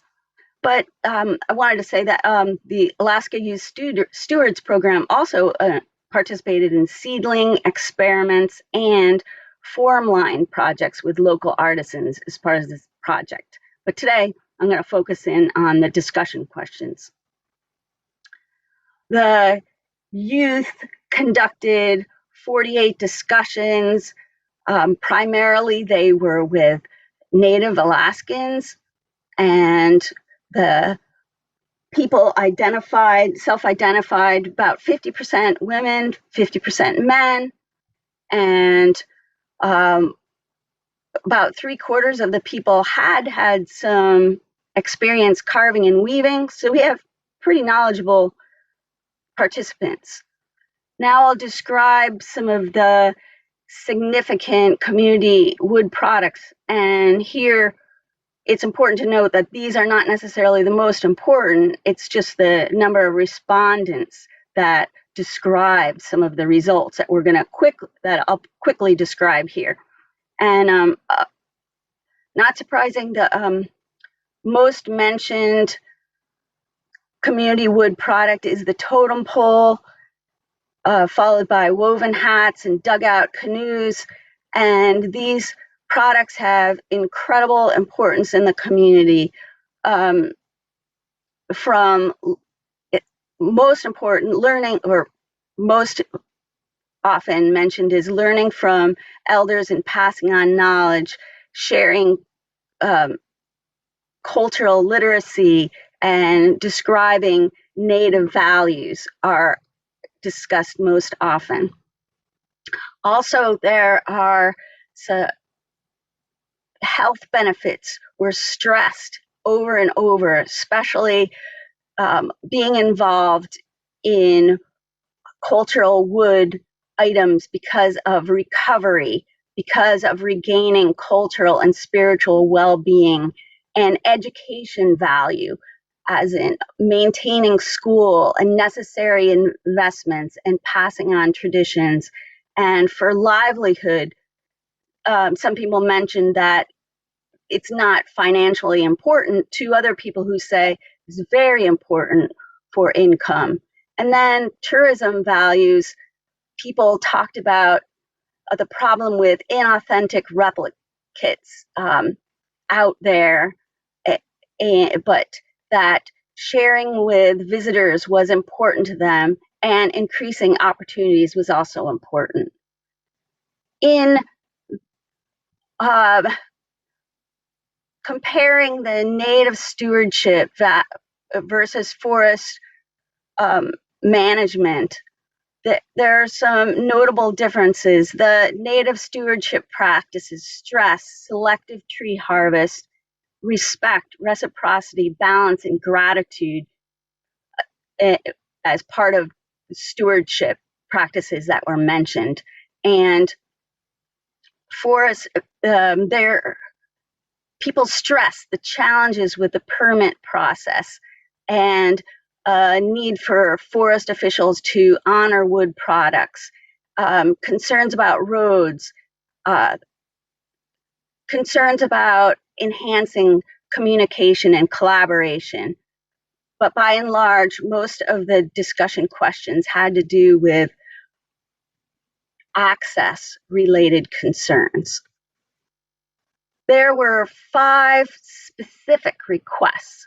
First, people wanted more opportunities to provide trees to carvers and bark for weavers as part of the ongoing timber sale process, and to identify and map locations of culture and heritage reserve trees that could be held for sustainable cultural use way into the future. And in some cases, withhold silvicultural actions in young growth stands to slow down cedar growth so you'd have tight growth rings, and to plant cedar, and finally to provide opportunities for youth to engage in stewardship activities. We published our article, and you can see the long list of co-authors that include artisans as well as social scientists, university students, research foresters, and I just want to point out that it's been really meaningful to get comments from people as far away as researchers in Nepal saying the cycle of collaborative stewardship that we discuss and some of the means to provide greater communication resonate not only in Southeast Alaska, but also throughout the world. And this cycle of collaborative stewardship involves more representation by partners, development of culture targets, documentation of a culture and a heritage plan, and implementation of this culture targets, and then iterations throughout the process. So back to Wayne's original question, and this became a bit of a rhetorical question and it transformed into more of a what are we doing? And as an example of that, a workshop was hosted by the Organized Village of Kasan and Heidelberg Cooperative Group with the Forest Service on Prince of Wales Island this spring. And there's a terrific photo essay by Katie Riley and Marina Anderson, and you can get on the link here to look at that. But it's a beautiful discussion of how people have really come together to use a combination of science and documentation by artisans about the characteristics of the trees needed for their craft, and they met with Forest Service representatives to do the art in person and discuss it out in the field. And it's a great way to make headway, just talk and communicate and share. The next steps are to get out a report on the seedling experiment. We've made measurements out in the field for 2 years, looking at both red and yellow cedar seedlings on mounded and flat substrates with a variety of incoming light. We've measured temperature, and we hope to help clarify some of the sites that support regeneration of seedlings. And the second project is to give better access to the trees that support culture and heritage activities. And as you know, there have been a lot of changes this year, and there are a lot of terrific partnerships, and we hope to move along and synergize these partnerships to give greater access to the trees supporting culture and heritage activities. And in conclusion, we've seen the importance of and hopefully better shared the importance of wood products for cultural use, and better understand some of the limitations that exist. And we hope to change the shrinking resources and change this shrinking resource back to getting some of the arrows moving the other direction and expanding opportunities. And with that, thank you very much. And want to share some of the references used in the presentation and some of our other community-related publications. And I made a copy of this and sent it to Lindsay. So if you want copies and want to track down some of these sources, that'd be great. And now I'm open for any questions.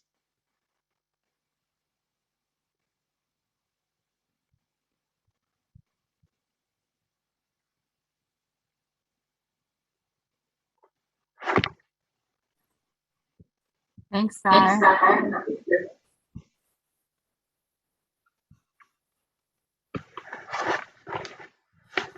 Does anybody have any questions for Di? I see Jason.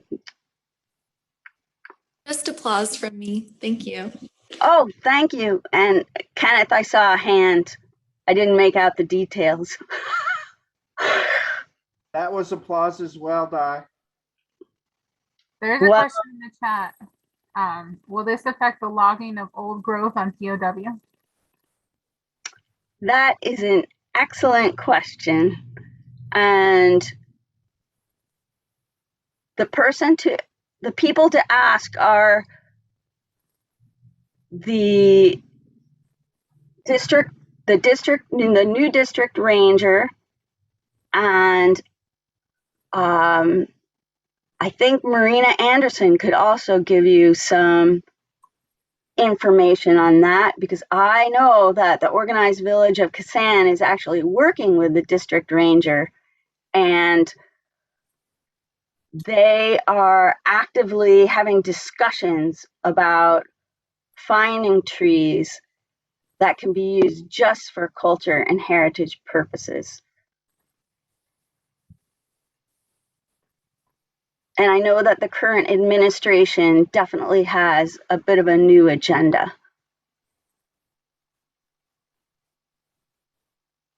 And I'm not sure if I really answered your question, but anyway, another question. Yeah, Jennifer Neem asked, when did this journey project begin? This project really began with discussions in carving class. because I was really curious about how difficult it was for Wayne Price to get wood for the class. And I was kind of shocked at how much time he had to take in finding the wood for the classes, and his real concern. And then, so it really started in 2018 when I started taking classes, and then we applied for grants. And I gotta say, it was a pretty amazing way to start a study. And so that gets back to the original point, is a question can guide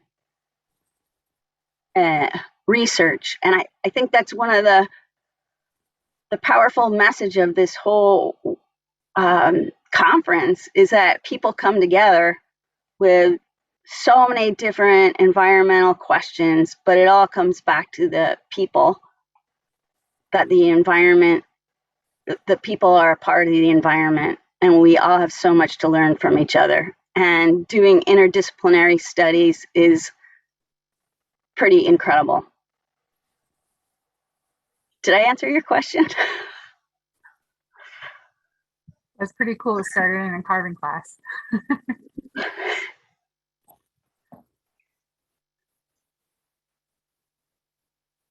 Will old growth trees have a higher carver quality versus young growth or second growth?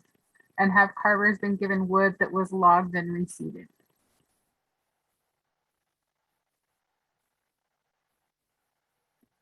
Okay, so that's a good question. It has a few parts to it.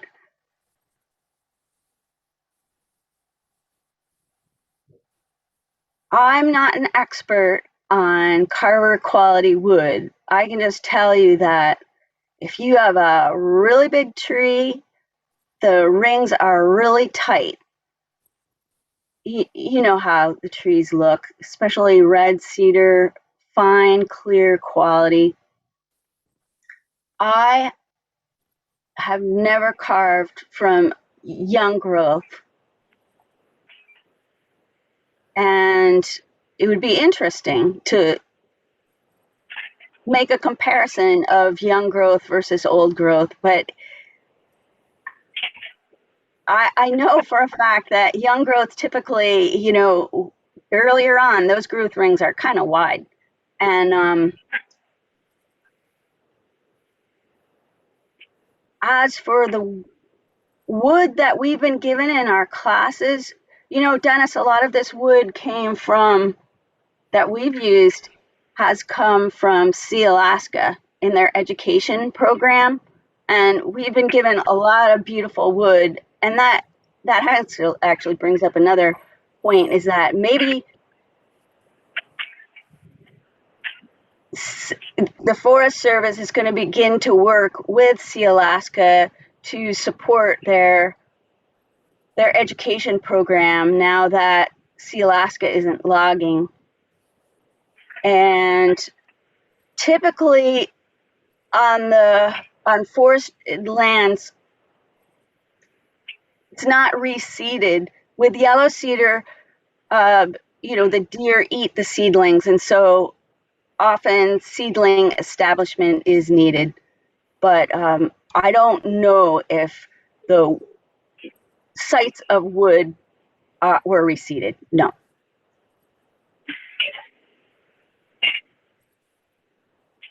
Question is is there any action being taken at like the supervisor level for the whole Tongass to work across the different, instead of with an individual tribe for their needs, more broadly to change policy and work out mechanisms for getting wood ahead of time and involved in timber sales, selecting wood up front? I know from Ketchikan, there's been an issue, hasn't been resolved, and a lot of the costs the Forest Service wants to, bring to the tribe, which is fairly significant. But I'm just curious about up at the upper levels of management, is this really being discussed holistically and doing something more comprehensive? That is the key question. And I hope that the research that we've done has illuminated the issue.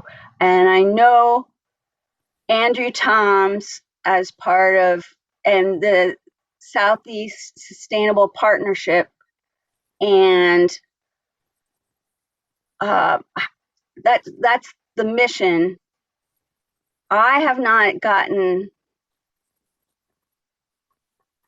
I'm not aware of top managers in the Forest Service describing what changes are going to be made.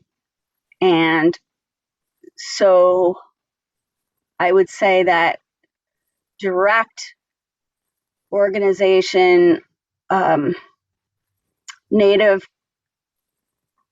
organization participation, just going to the top and trying to get some of those answers. Because as I said, I'm with the research arm, and some of those new policy changes are kind of slow, but sharing concerns is key. Hey, Adelaide and Lindsay, this is Melinda. Can I jump in and help with that question? Yes, thank you very much. Sure. Was that you, Tony? Yes. Okay. Yeah, so one thing that I can share is that the work that we've been doing there on Prince of Wales so far with Kassan and Heidelberg, I think it is a model that we can look at. And I know that Earl Stewart has looked at that work that we've done as, you know, possibly a model that could be replicated in other, you know, in other areas and other traditional territories, really looking at having shared learning, creating this inventory. As you mentioned, the mechanisms for financing getting the trees out of the forest is not there, you know, in our authorities under the Farm Bill. But as Adelaide mentioned, you know, with all of these partnerships that are happening out there with this, you know, with all of the synergy that's happening now, I think now is the time to get creative. But I think having that inventory, having those discussions, recognizing those needs, and having the opportunity to get out into the field with local leadership, silviculturalists, I think that's a great place to start. So we look forward to continuing that work and having those discussions there at the local level, and recognizing our limitations, but also recognizing opportunities that are out there with different partnerships.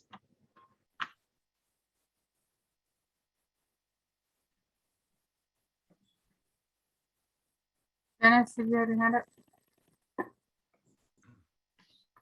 Yes, I did. The question that I was trying to get at the second part of my discussion was, you know, the condition of these trees that are going to be, that were reseeded during the logging on Prince of Wales during the beginning of the industry. And, you know, like the otolith bones, you know, these tree rings, you know, help tell a story. And since Di Johnson is so involved with research, I thought that would be something worth looking into. You know, these tree rings in these young growth, second growth areas or whatever, you know, have them compared to an old growth tree that was cut down and see if the rings tell the same story. And I think that would give us a good idea of what this tree is going to look like 7 generations from now. You know, is it following that same pattern of trees that we're cutting down now? Are they going to be in the same condition?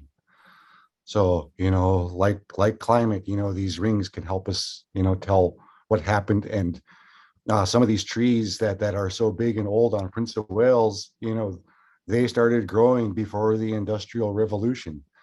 And, you know, we can probably see what kind of patterns happened during that time. That was the message I was trying to get across. Thank you. Thanks, Dennis. I missed a question from Carol. She asked if you had any cedar seedlings available to the public to replant.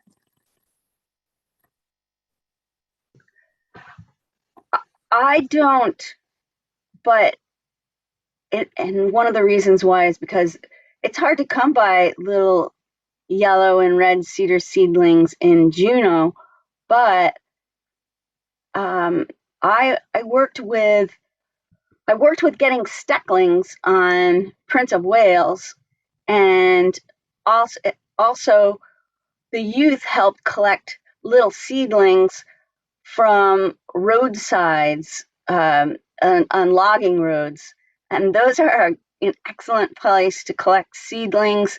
And we're talking about seedlings that are only literally 2 inches in height, because they're more prolific. There are a lot of them, and you can get them out without hurting the roots. And if you replant them, they actually have pretty good survival rate. Just take some of the soil that's in the roots, and I suggest that you obtain them in that way and then replant them where you'd like to have them. And it would be great to have some in Kasan.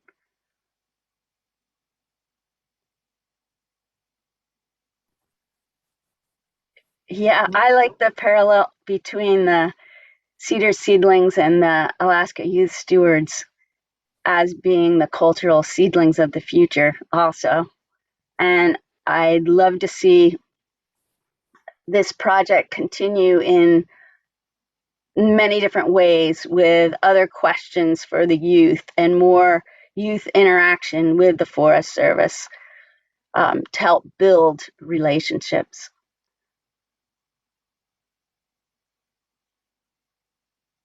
And although I know Bob Gert, I didn't know that he has, I think I might have been part of his project to grow cedar seedlings, but he might have other projects too.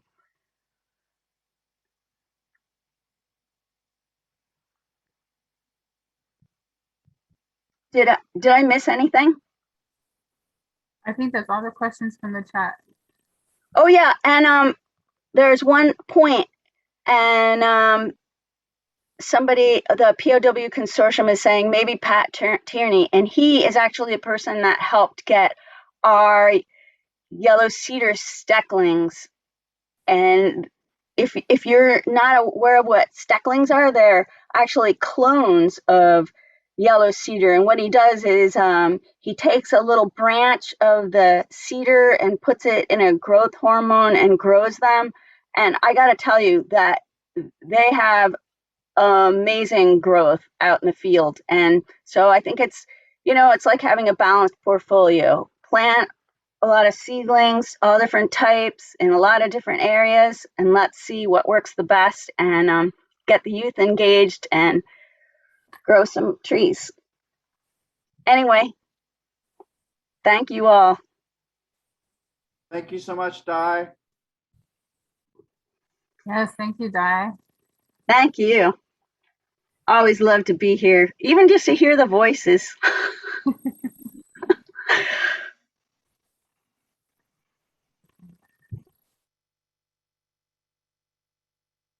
We considered shared write-ups of projects like these. I don't know. I was just Ray, thinking, do you know about that? how we how we come together and we talk, we meet and share kind of like what we're doing. And I think that that's really grown our abilities as a group, as a community. And we had some kind of database that we shared of projects like this, because a lot of people are doing such great things, and that I'd love to be able to remember later, or reference later, rather, and remember who to contact about what and things like this. Because the thing with the seedlings and the kids gathering the seedlings, I know there's some teachers out here that probably would be really interested in something like that. And I've had questions since moving to the village about, we have a lot of cotton trees, and I always thought there'd be more cedar. And so I've always kind of wondered, was it always this amount of this kinds of trees everywhere, or was it a different were there different trees here 50 or 100 years ago? And if there were, do we still have a climate we can, reseed them with the climate change happening? Is it more hostile to their growth, or is it more beneficial to their growth? And I have no idea. So that's why I was thinking, if you had any of like your work and written down, like maybe I could, find those answers or find better places to look for my questions at least. Those are great questions and observations. I could hook you up with some studies looking at climate envelopes and trends and some of the species over time. And of course, it's all kind of complicated because cedar typically have good seed years every 7 years or so, and then you have cycles of low production of seeds, and then you have predation of deer, and so it's complicated, but I'll try to send some things on to you, and I can send you a copy if you give me your contact information of the talk. Yeah, I'll put that there.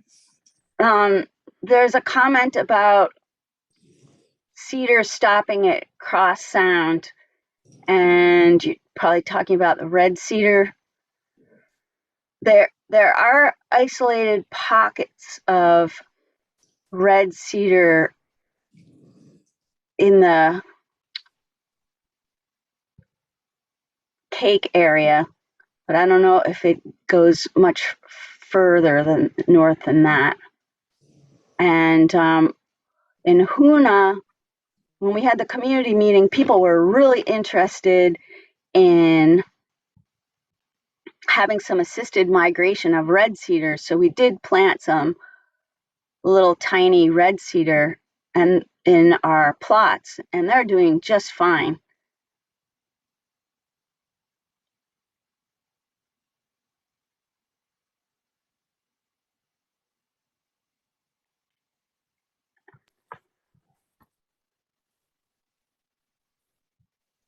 All right. I'll probably have a million other questions later, but thank you.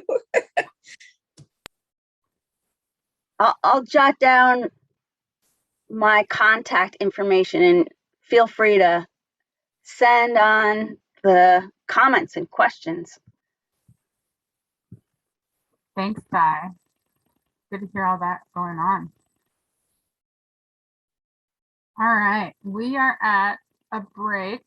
So we're going to break for about 5 minutes. We'll see you guys back at 11:15 for our Guardians talk. Thanks again, Di. Awesome. Thank you, Di.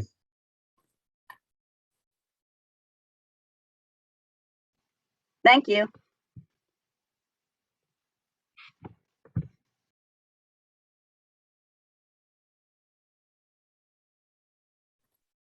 All right, do we have most everybody back?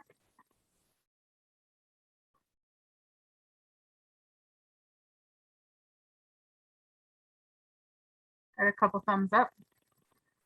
Ray and Marco, are you ready? I'm ready. I can share my screen. And just to put out there as well, Mike Goldstein and Melinda will be joining us as well, the Forest Service.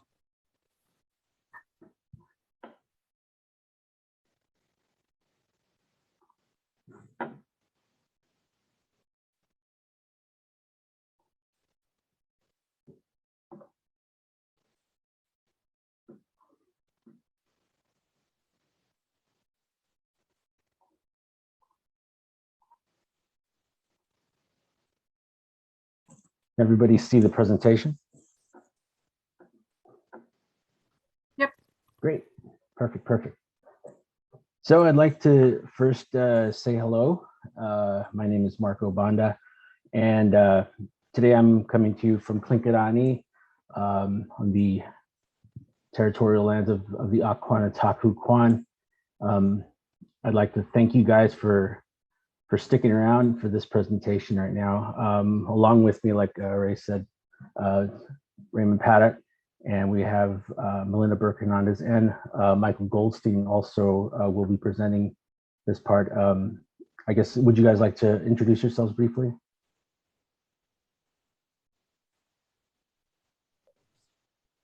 Hey folks, I'm Mike Goldstein with the U.S. Forest Service. Melinda will be on shortly in a minute. She's just finishing something else up.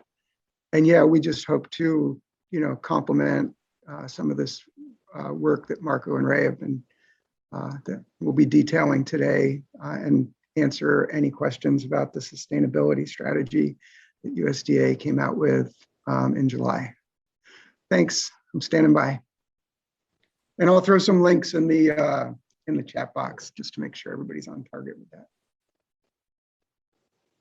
Thanks, Mike. Appreciate that.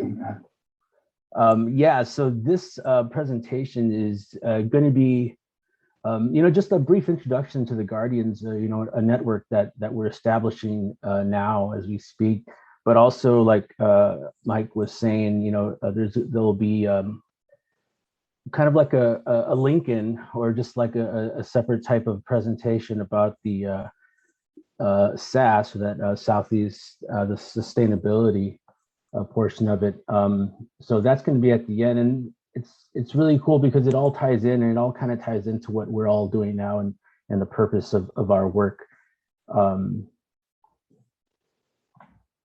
So yeah, just a little bit about this presentation. So like I said, it's an introduction into the mission and the vision, which are still under draft form. Of course, we want the community's voices to be heard in this. So we're working actively to make that happen. And we're going to give a little overview of accomplishments and things that we still are in the process of working on. And basically what it comes down to, this network is in support of guardianship everywhere in Southeast. With you folks that are already doing this work, this is just a support network that we feel is going to be very important, especially with all the good changes that are coming down the pipeline here.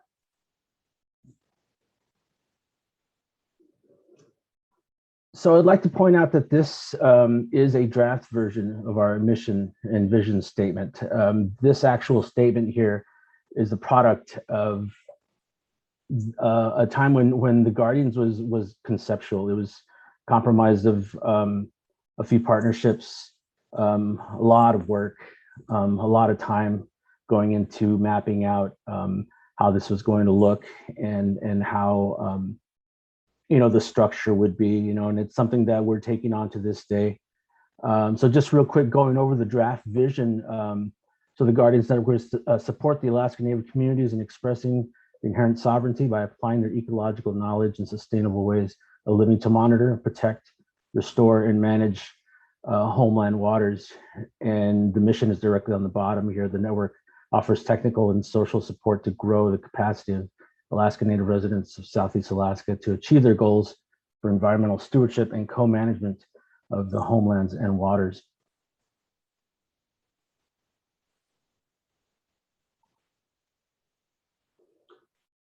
So what we're seeing here is actual wording in the agreement. This agreement that I'm talking about is the cost share agreement between Tlingit Haida and U.S. Forest Service to come in support of this network. So this is actual wording. These are the words used. I feel like it's very important to have these on here as they're displayed in the actual agreement. We through this whole thing, I think our main focus is that that catalyzation of that traditional ecological knowledge, and putting that at the forefront as we seek to collectively manage our resources, waters and lands, and restore and protect these areas. That is what's at the forefront of this network. and this agreement.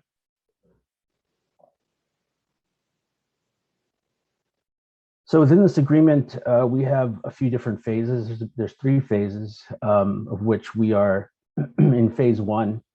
And as we can tell here, phase 1 is the building of it, phase 2 to implement, and phase 3 is to convene. So when I say building, it's the building of the partnerships, building of the coalitions, identifying shared priorities.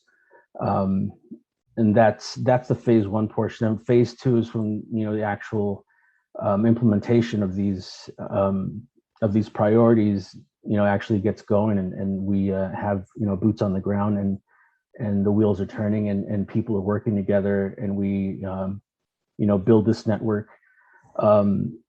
Phase 3 to convene is just to kind of bring all our partners back in together and reassess this whole program, this network, to see where we can better improve, or where other places maybe there were gaps that need to be filled, or possibly other sources of networking that could be sought after. I think that's an important piece to all these types of projects, is to relax, sit back, draw everybody in, and get some point of view on things.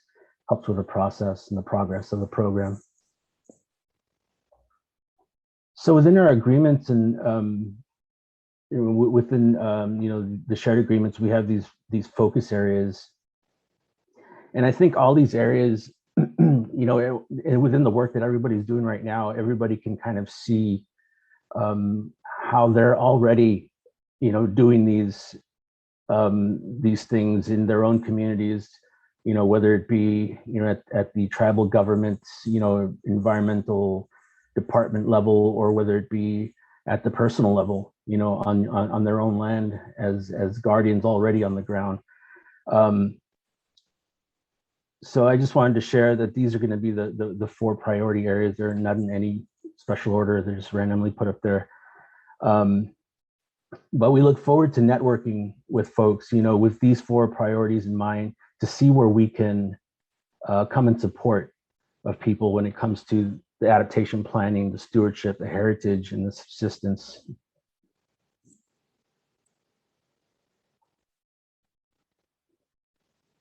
So this Guardians Network, we're not the first.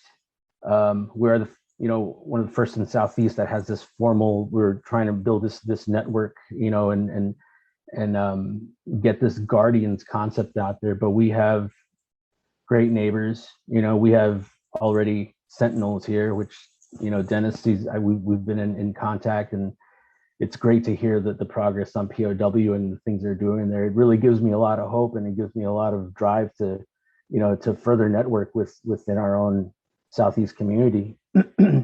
But we do also have, our neighbors to the west here, the Sentinels network up in the the Bering Sea Pribilof Islands, and I added their website there, at beringwatch.net.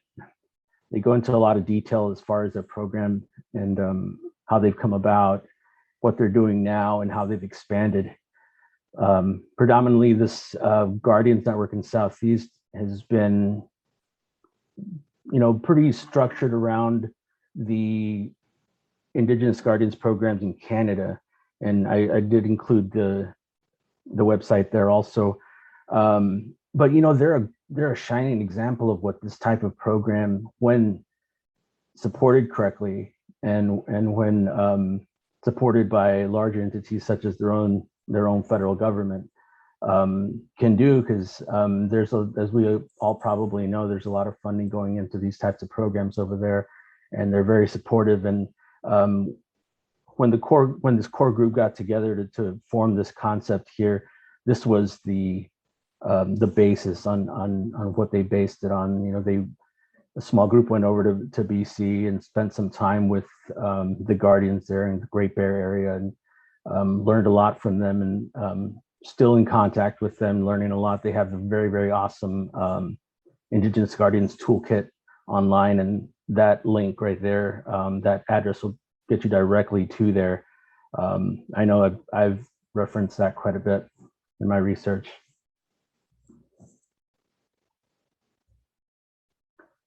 So like I said, we have the different phases and we are on phase one. So I wanted to just kind of give you a look into, what's been done on phase one and where we're continuing. The charter is being developed as a living document and is in the process of being refined and fine-tuned. Steering committees are being established. In the agreement, one of the milestones was the implementation of the regional resource specialist and the environmental stewardship technician, which both have been already hired. One of them, that's me, regional resource specialist, and Tia Dola Silva is our environmental stewardship technician. And of course, we're just continuing networking, and we've had some conversations with a few of you already, but I really look forward to just really extending our network and the conversations we can have centered around the Guardians program, and more importantly, just to listen, and absolutely just come in support of the Southeast communities. That's one thing that I really want to stress, is that the way we're looking at this Guardians concept is, this regional networking, not to not to come into your communities and say, hey, we want to do this or that, but we want to see, what are you doing? How can we support you? What can we do as the Guardians, as a part of this Guardians network to further and grow out your projects and your environmental programs? And that's what we really want. And so I'd really like to extend the invitation to all of you on here, to reach out to me. If I don't get to you first, I'd love for you to just drop me an email, and I'll put my information in the chat when I get a chance here, or if someone else can, that's fine. And yeah, Ray, would you like to say anything? Thanks, Mark. Yeah, you hit it on the nail on the head. We, again, will be reaching out to you guys individually, and beforehand, if you guys are interested, please contact Marco or Tia. Absolutely.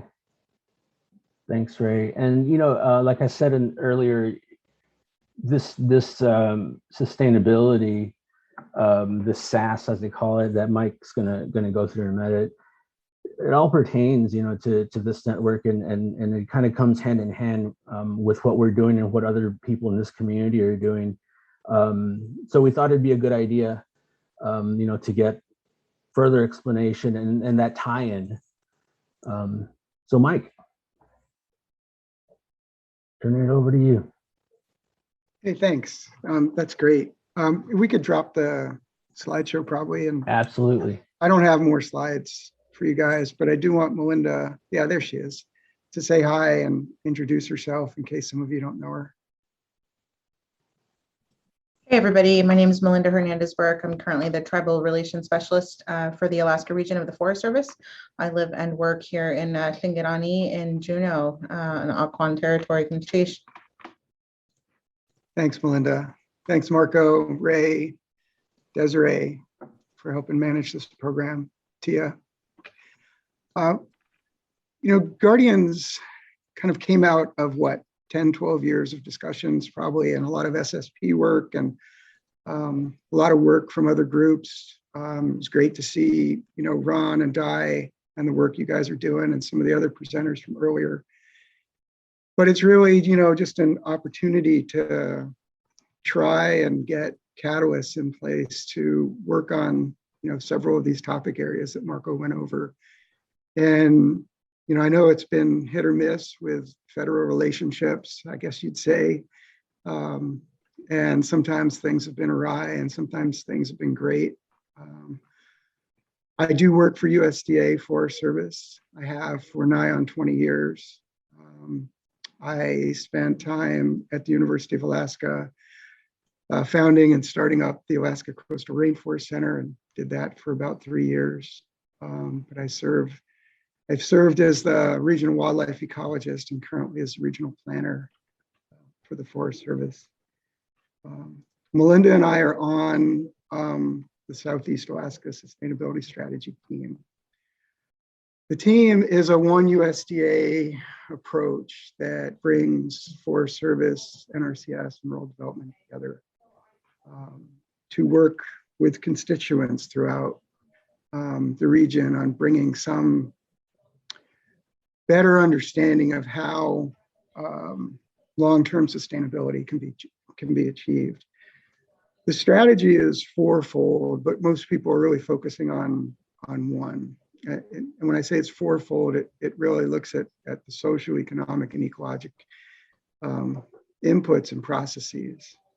It looks at roadless rulemaking, which we know there's been quite the kerfuffle about that. And kind of a new notice will be presented, we believe, sometime this fall on reevaluating decisions that were made during the previous administration.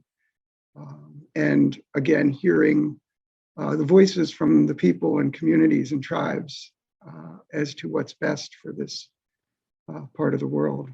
It's also expanding on the initiatives when Secretary Vilsack first joined during the Obama administration on ending kind of large-scale old growth and focusing more on both young growth, harvest, and restoration, things for which the Tongass 2016 Forest Plan Amendment addressed quite simply. And some people kind of have asked, how that transition's going and whatnot. So one of the four facets of the strategy is to kind of enhance and move that forward much more concretely. Third is this better employment of tribal consultation and engagement. Do things that we've been somewhat successful with, but not always successful. And I dare say a large part of the great successes that we feel we've had definitely have been shouldered by Melinda and her team and the efforts in the Regional Forester's Office. So we appreciate Melinda and her efforts greatly. And the fourth is this series of investment options. And that's what people have really honed on, and that's what people have looked at really closely, because the Secretary of Agriculture announced that there would be an immediate input of $25 million into the region from USDA, from the US government. I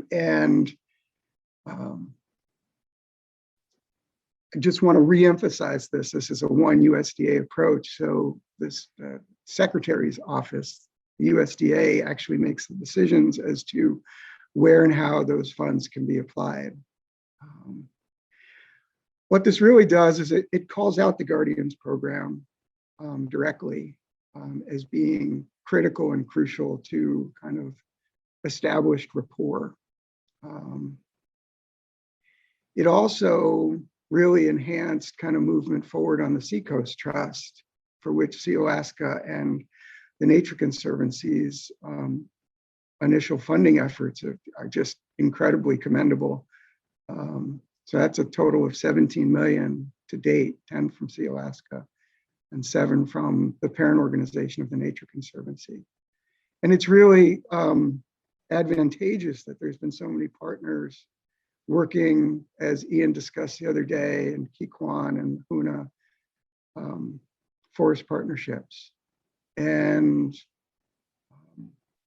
those efforts, I think under the sustainability strategy and under this Guardians kind of umbrella is really meant to bring folks more closely aligned in the work. So that's why, I started off saying great display, Ron and Di, on some of that work, and you folks from other days as well. Darren, your food stuff is always amazing, so I appreciated hearing about that as well. So with that in mind, there are a ton of ideas that have come forward. There are the Great American Outdoors Act backlog of projects for which there was no funding that affects many of our tribes and communities and partners around the region. There are, an idea or notion on how to expand out the Háw'aa Native Forest Partnership or the Kikwan into the other communities, and whether there's interest or not, finding out whether or not there's interest or not for folks to do that, and how that could, effectively aid tribal sustainability, work across CTOR or Sitka Sound Science Center work or whatnot, how we can come together and work together. In fact, wonderful conversations recently with one of the communities about rebuilding a totem park. That's just a place of intense local and tourist interest, being in the center of town, and things of that nature. So the Forest Service obviously is much larger than rural development and NRCS in terms of personnel. So it might seem overwhelming. The Forest Service manages a lot of land, so it might seem overwhelming, but this really is a one USDA approach, an approach that we're looking forward to kind of diving in with and consulting with. And I think, Melinda, if you want to just touch or brief on any facets I've missed or the consultations that you've done or able to do in the future, that would be great. I'll flip it to you now and I'll stand by. Sure. Thanks so much, Mike. Yeah, we did. We have had 2 open houses for folks who want to learn more, maybe are just hearing about this. I put some links there in the chat. We did have the public open houses, but we also have offered consultation for all of the tribes and corporations. I think that letter was sent out a couple of weeks ago. Right now, one of the things we're struggling with, we know that consultation is best in person, face-to-face, leader to leader as appropriate. Really working hard to balance out that need with the rising numbers. The regional forester is really concerned about travel, keeping safety of the communities, elders, youth, employees on both sides of the table in mind. So right now we've had 3 requests for consultation so far. We're in a little bit of a hold. The plan is to set some tentative consultation dates, hoping that the numbers go down and that we are able to send, maybe 1 or 2 folks and have kind of a mixed, in-person virtual consultation. But we really do want to hear from the tribes and corporations what the, what the initial investment ideas might be. And also there's an opportunity to provide input into the longer term. The secretary did outline in his, in the news release, an initial investment, which means to me that there will be other funds available in the future. And there's a longer term strategy there that, but for this initial investment idea gathering exercise, we'll be looking at around October 18th to be able to synthesize that and then, provide the information as requested to the secretary for, decision making at that level. But if your tribe is, wanting consultation, get a hold of me.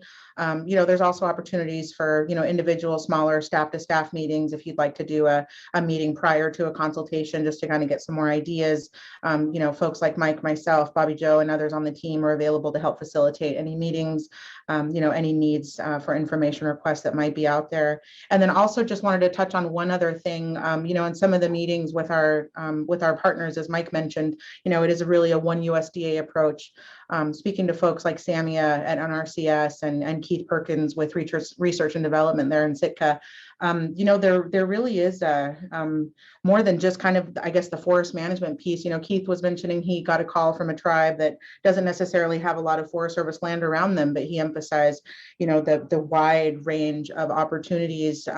He mentioned past successful projects and priorities like the health clinic in Angoon and some different, things that might not necessarily be kind of forestry management driven, but there are some really great ideas and opportunities out there. So reach out, feel free to use Mike and I, as links to the team, and for any, engagements, meetings, consultations that might want to be discussed here in the next couple of weeks. So thanks. Happy to answer any questions. Thanks, Melinda. We can open to questions as you wish, and we can, talk a little bit more about topics that are on people's mind. But just like Melinda said, just a health clinic, rebuilding of docks, or, there's other things that are in the rural development or NRCS mission areas that are really quite different than the forest. So, you know, USDA will be looking across a broad spectrum, you know, and we are generally very hopeful that this is the start of input, and this is also going to be very well complemented by an infrastructure bill and reconciliation bill that goes with it, that helps build out better power generation and broadband access, and things of that nature as well.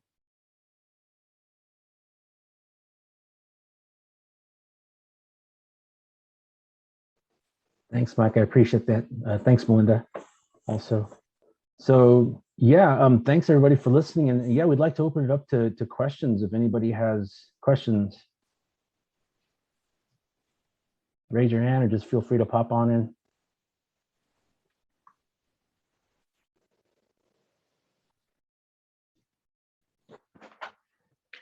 This is Darren. Can you hear me? Yep. Hi, Darren. Hi. Yeah, thank you, Marco. And thank you all for sharing about this. Very exciting to learn about. This might be a zinger.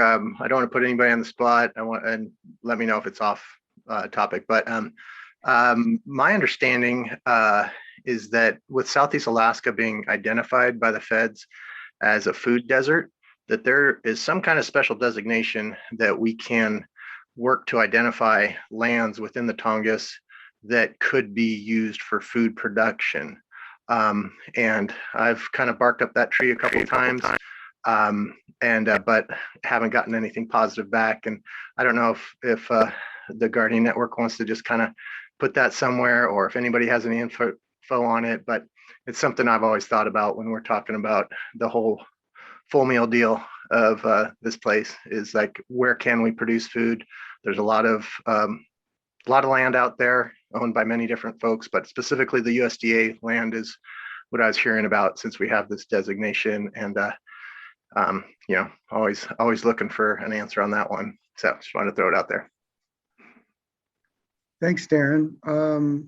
Maybe I can hit you up for a little bit more information outside of this, and maybe it's an opportunity to put something in by October 18th, just in terms of setting the idea forward to the Secretary's office in a formal way. Sounds great. Thanks. And I was just hoping to add on to Darren, that not only is it a food desert, the supply chain is breaking down, like I described yesterday. And there's only going to be, the frequency of supply chain breakdown will only increase. So the desertification of Southeast will increase. Yeah, thanks. I think part of that, you know, part of that has to do, I think, with the infrastructure bill, and it's, you know, it's something that is quite a bit above our knowledge, just with Guardians, just in terms of supply chain efforts, but it should be recognized and also brought forward, probably in the same context as what Darren mentioned. So thanks, Ken. Mike, Melinda, on the Guardians part of our priority of focus, one of them was subsistence. Maybe we can essentially add a slash to that, subsistence food sovereignty, as part of a priority area for the Guardians. That sounds really good. A smart way to tackle it. Yeah, that's a great idea, Ray. I also, for Kenneth and everybody else on the call, I've put in the chat, you know, one of the real opportunities to provide input into, you know, some of the fishing and the hunting regulations as managed by the Office of Subsistence Management up in Anchorage starts with the Southeast Subsistence Regional Advisory Council. Their meeting is coming up here really soon. It's going to be virtual, unfortunately, again this year due to COVID. But you know, you talk about the opportunity to really affect, you know, decision making. The Southeast RAC and the other 9 regional advisory councils across the state carry recommendations on up to the Federal Subsistence Board. I think this year's a wildlife cycle. I know there's a lot of deer proposals on there, a couple that have been a bit controversial. So I'd encourage everybody to take a peek at the website, take a look at what proposals, you know, or what proposed actions or reports might be applicable to your community, to your traditional territory, and really invite folks to participate. Each morning, there's an opportunity to provide tribal or public comment, even on non-agenda items. If you can't stay on the phone, you know, throughout the length of the meeting, a real powerful platform for folks to take recommendations right on up to the board. So I would encourage you to take a look, find out who your local council member is, and you know, get involved. A real opportunity to affect the outcome of decisions on federal lands and waters. One piece of this, while there's a break in questions that I didn't mention before, but it's real, is that, you know, we are looking at different policy barriers that have kind of built up or occurred across the years. These are topic areas that we have tried to tackle in different ways. They have to do with NEPA, for example, or match requirements on certain types of funding mechanisms or things of that nature, and trying to figure out how to get beyond some of these barriers or get through some of these barriers to make it a little bit easier for us collectively to be successful.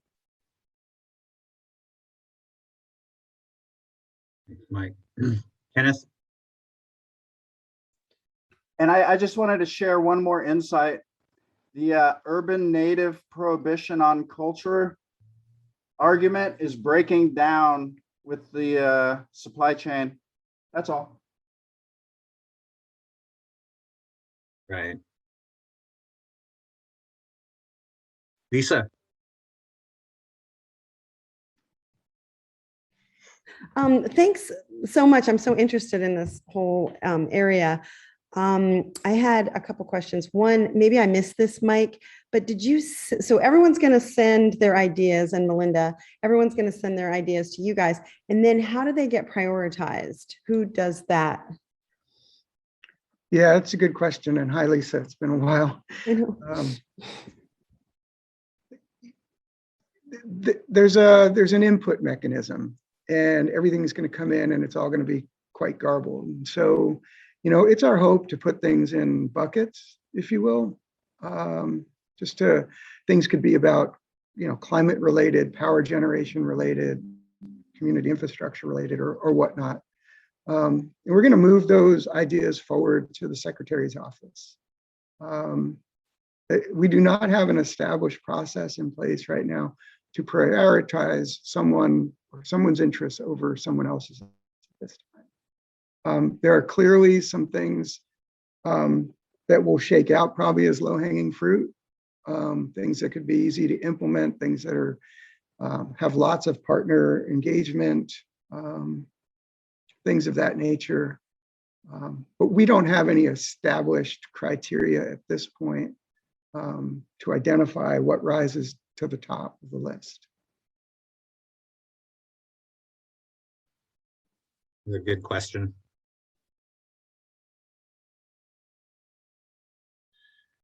I want to put out there really quick to the tribes right now.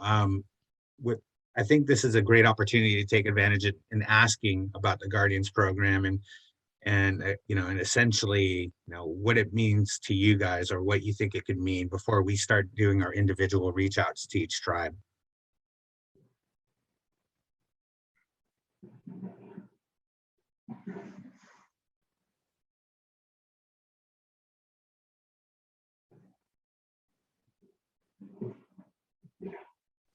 Ray, can you say that again real quick? Just the first part of your sentence. I missed it. I was just yeah, hi Morgan. I was just stating that I think this platform right here is a good opportunity from any of the tribes here that are on to kind of get ask questions about the Guardians program and what you think it may mean to you guys, or what directions, before we start doing our individual reach outs to you guys, to all the tribes. Comments, questions, ideas.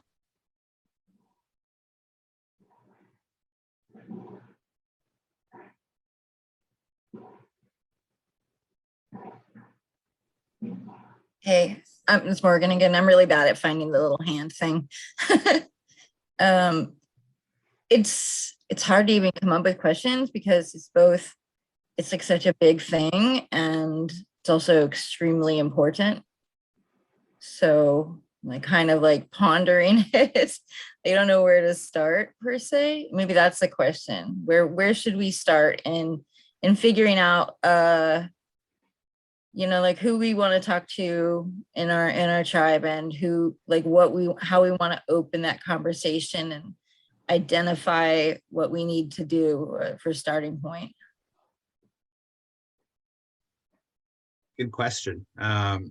Marco, Mike, do you guys have any input on how we can generate that question and move forward with the answers? Well, I think just briefly, you know, I think Lisa's hitting on it in the chat box just a little bit. I mean, we have had a vision of a guardian in every community. So has the SSP infrastructure work that went on over the last few years. And, you know, that's kind of complementary to like what CTOR was doing, or the HABS project that people were talking about yesterday, for example. Things that allow kind of better coordination and communication across the region, with folks in each tribal community identified that work within the program infrastructure, and that can build that thought process forward, rather than guardians being a top-down approach to identifying the projects that a tribe or a community needs to do. We'd like to build that from the bottom up, and some of the conversations that Ray just referred to really is to get at and with each of the different tribes in order to have those very specific conversations. One, to identify if there's interest, and two, to identify if there's interest, how, you know, this particular tribe would like to move forward. And three, then identify some very specific projects to work with in a cohesive fashion.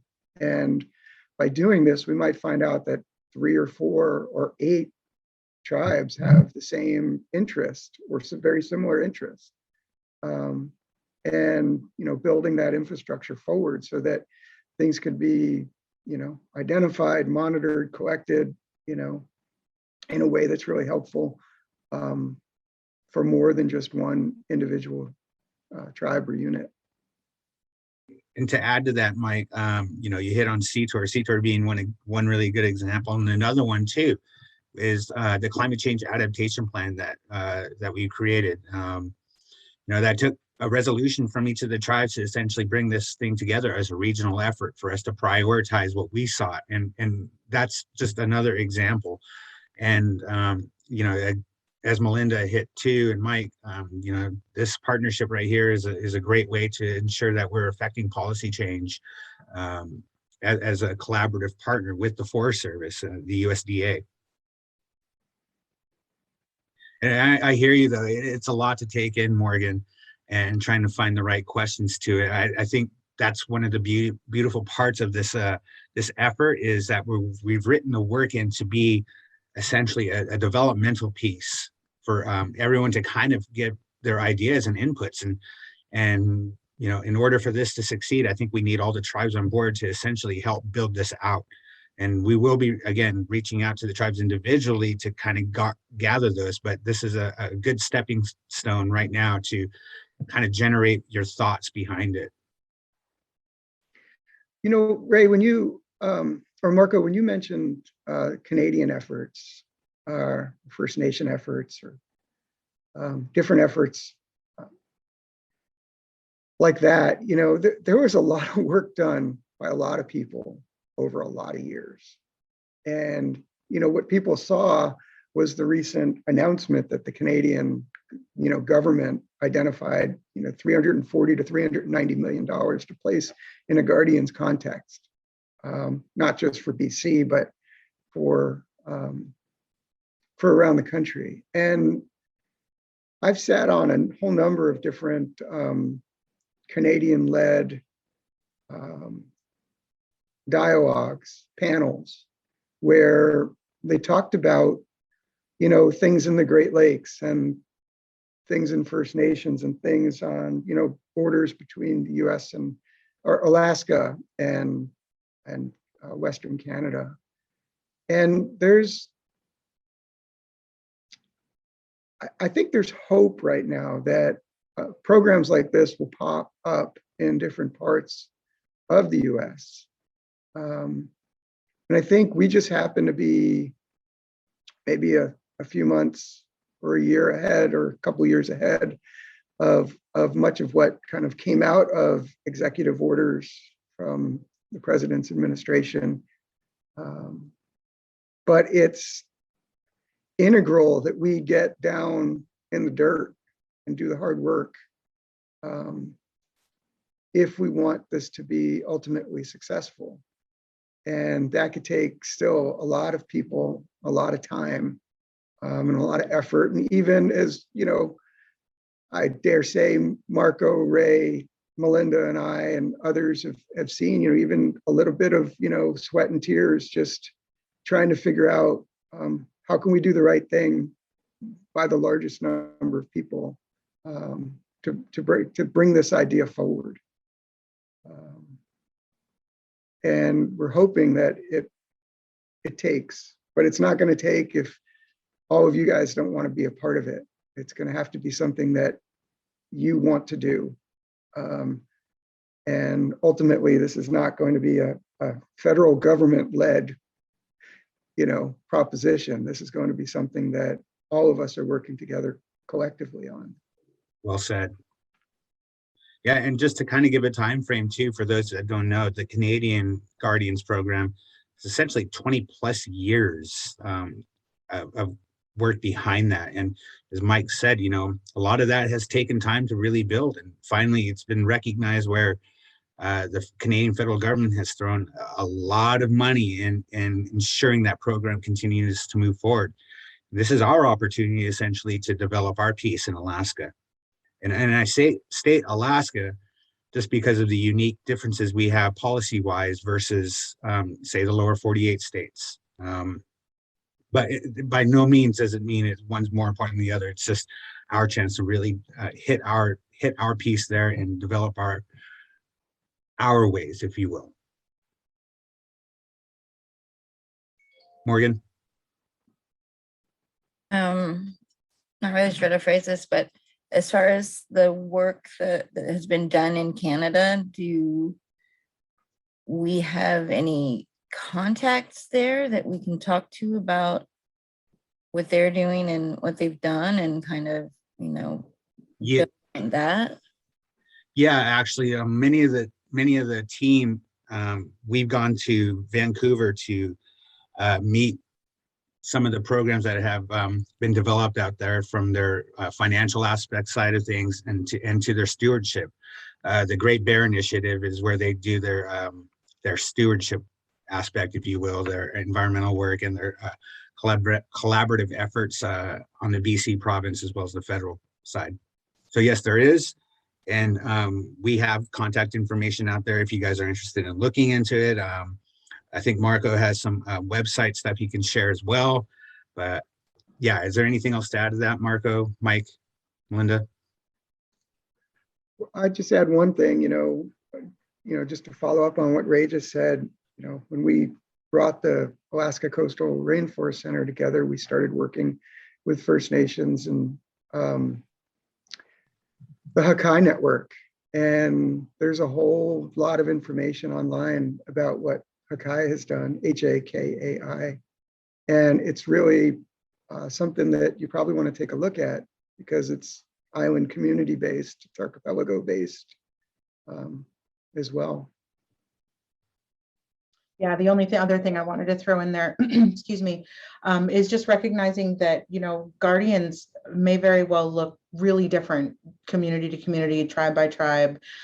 So just wanting to, make sure that folks, like this is the chance to get creative, right? While we're building, really excited to have, to have the Forest Service brought to the table last year, and really looking to where, as the area land manager and shared stewardship spirit, how can we be a part of this? How can we complement each other's work? How can our shared priorities, really come together? So just wanted to mention that there's definitely not a one size fits all. I think this is going to look really, really different for some tribes. You might have somebody already who's on their environmental staff. Maybe they team up with an elder on a cultural committee. Maybe that's their, guardians who are kind of helping. So I think it's just going to look really different among all the communities.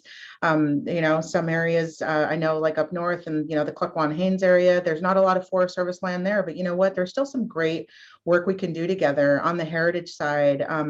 One of our GIS folks, the map guy, the cartographer, he's been doing a lot of work with place names, with removing, offensive names from maps, making sure that he is helping to support on behalf of our agency name changes to bring back traditional names onto the landscape. So there's just a whole variety of work that we can do. I think all of those buckets, all of the, just we're at a starting point. So just hope that folks will, feel free to reach out, whether it's individually with tribal councils, staff to staff discussions, so just we're here and really happy that that the Forest Service has been brought to the table. Gunalchéesh.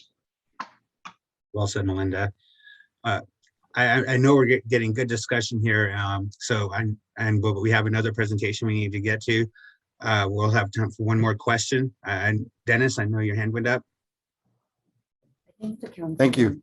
I know from a tribal conservation district perspective, we work to identify our natural resource related concerns. And I think with the TCDs that are popping up in our archipelago, I think that's a good starting point to hear the concerns from a natural resource perspective. And, we also have to consider, the political game that changes with leadership, all the way up to the top, across the land. And we see many times how the political game affects the Tongass National Forest. And, now we have things like the Endangered Species Act that could put a lot of potential harm to Prince of Wales. And I believe, when we see some of these concerns put together, I think we'll have a good idea of what's going on in Southeast Alaska. And in order for this to be truly effective, we're looking at a potential listing of endangered species with the Alexander Archipelago wolf. And I've opened a petition to the Center for Biological Diversity and what they submitted. And there was a lot of inconsistencies in there. And I received a paper from Alaska Department of Fish and Game, and they basically highlighted the same inconsistencies that we did. And, I think it's that kind of networking that's going on here would make things most effective, so our rights to harvest natural resources remain protected. Thank you. Well Thank said. you, Dennis. Thank you. Well, I appreciate the conversation and the feedback from everyone. And again, I put this out there that take your time to think about the comments and questions you may have for us, but please do your part and reach out to us. And again, be on the lookout for Marco reaching out to tribes individually. We'll hope to be doing that shortly in the coming months. Yeah, I'd like to thank you, everybody, for sticking around and listening. And thanks to Mike and Melinda for being here with us. Thanks for having us. It's been a pleasure working as a team with Tlingit and Haida and with all the tribes. Thank you. Thank you, guys.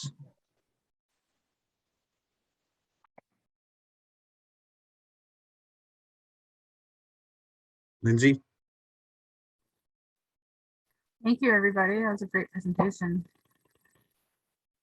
Up next, we have Randy and Rick from our talk. Are you guys ready?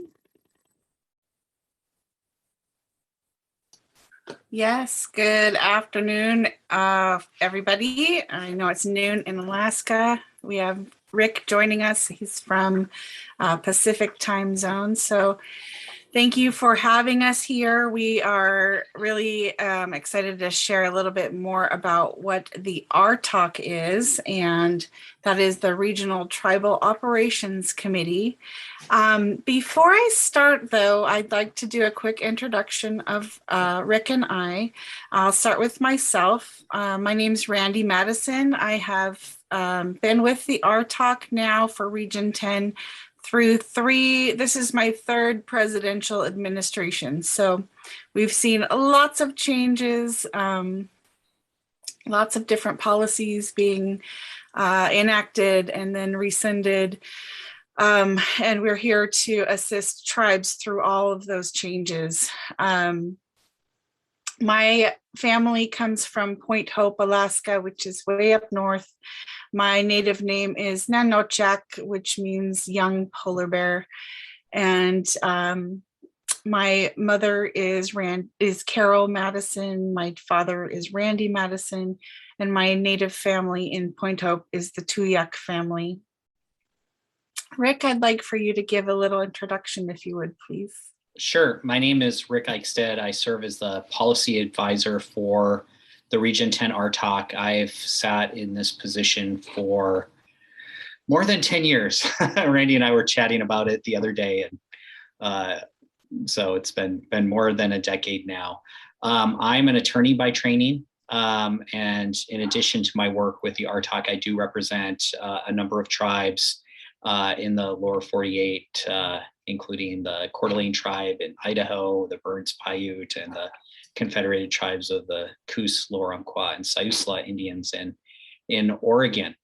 Most of my work really focuses on natural resource issues, including addressing big energy and projects and trying to address tribal environmental and cultural resource concerns in the approval of those projects.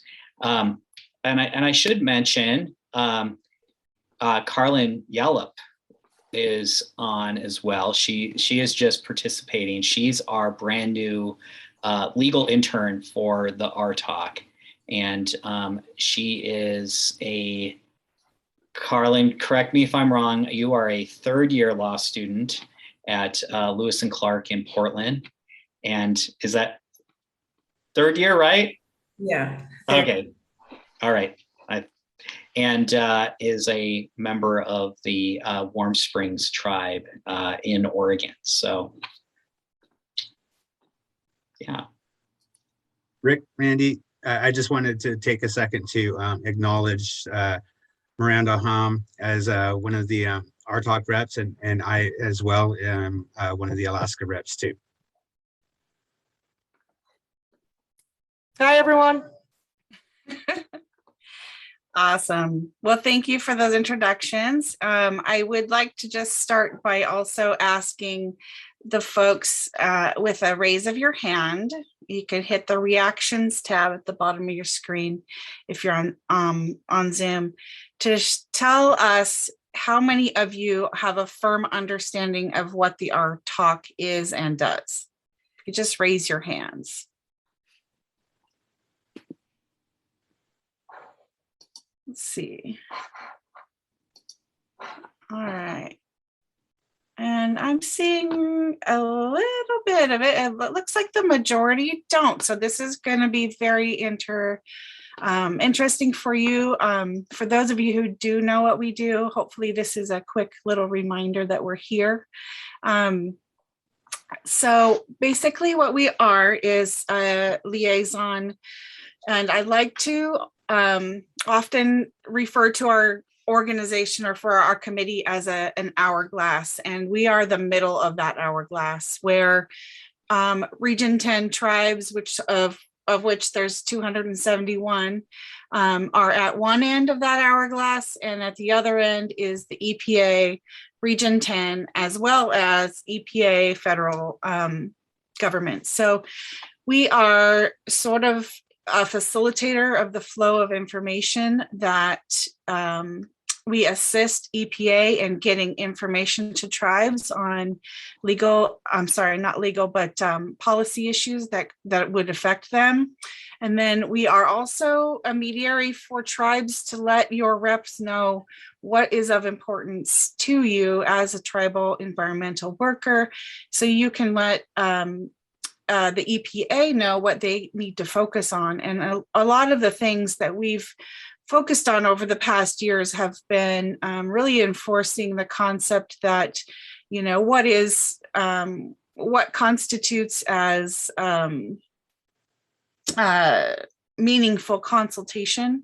So previously in the past, we've seen webinars being used as consultation, and we know as tribal governments that is not acceptable. So we've pushed for the further efforts from the EPA all the way up to the national level to let them know that appropriate tribal consultation actually involves one tribe to a tribal leader to the federal government and somebody at the federal government level who holds a position in which is meaningful. So not a staff member, we want somebody who is in a leadership position to do that consultation. So lots of different things. The other things obviously have been pushing through funding issues,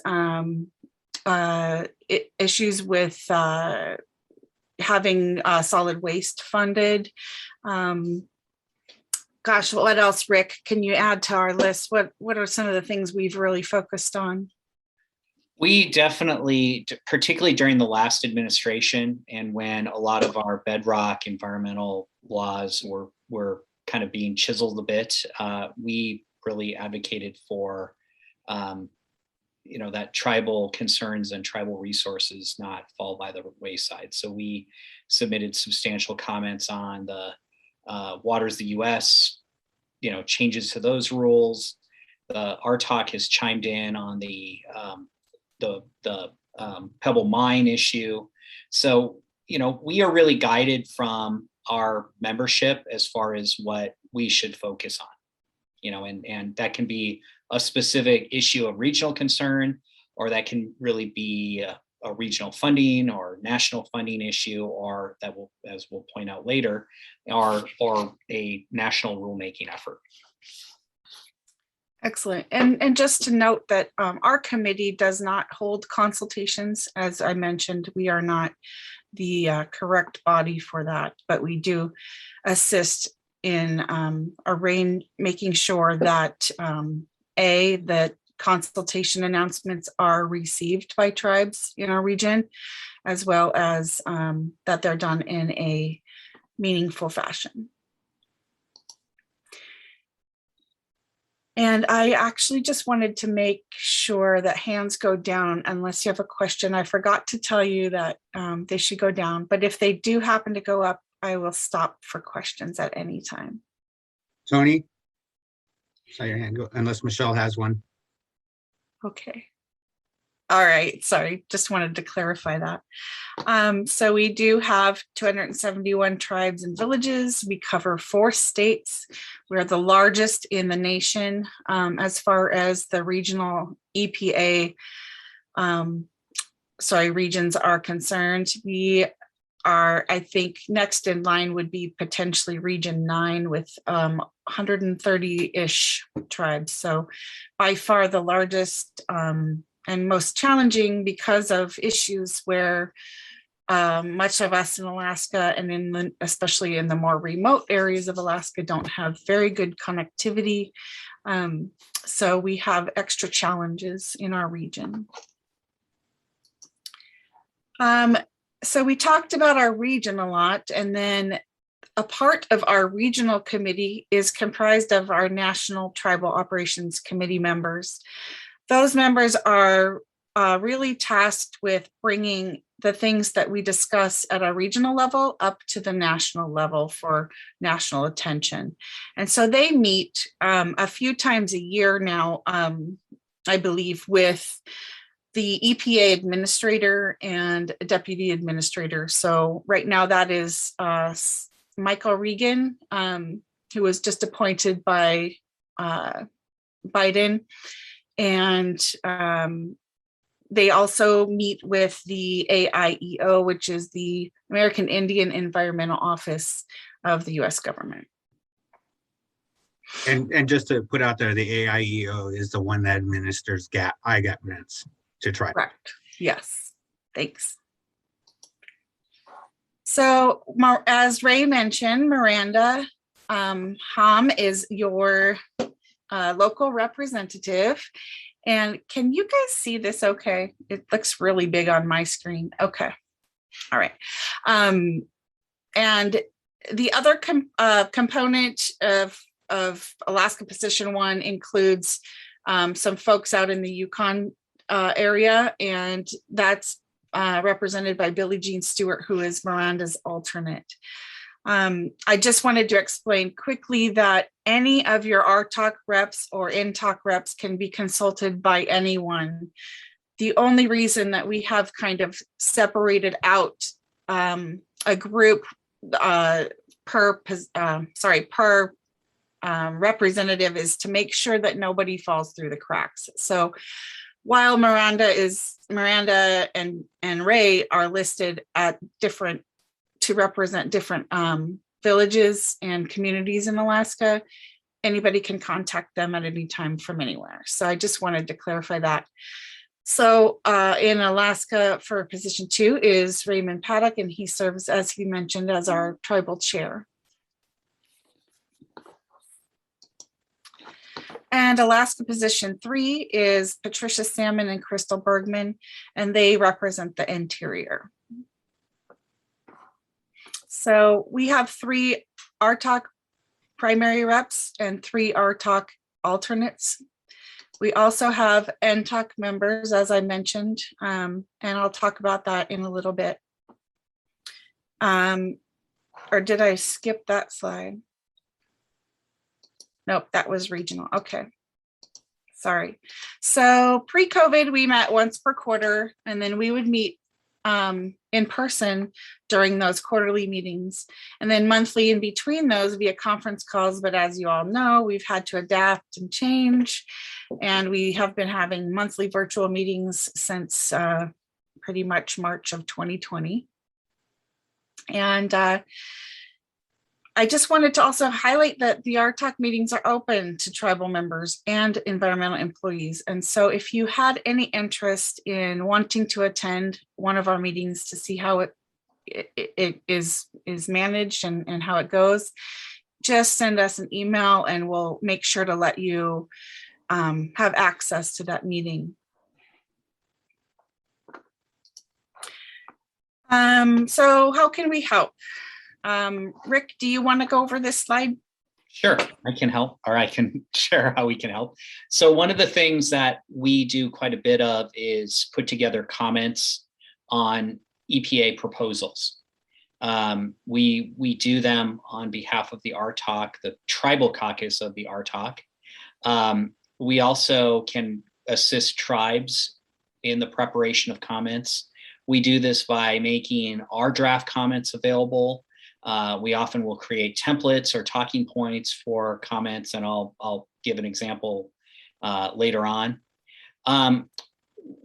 Again, pre-COVID, we would often work with tribes to host one of our meetings, and during those meetings, we would hear from local the hosting tribes, elected officials, or environmental staff about what are some of the issues of concern.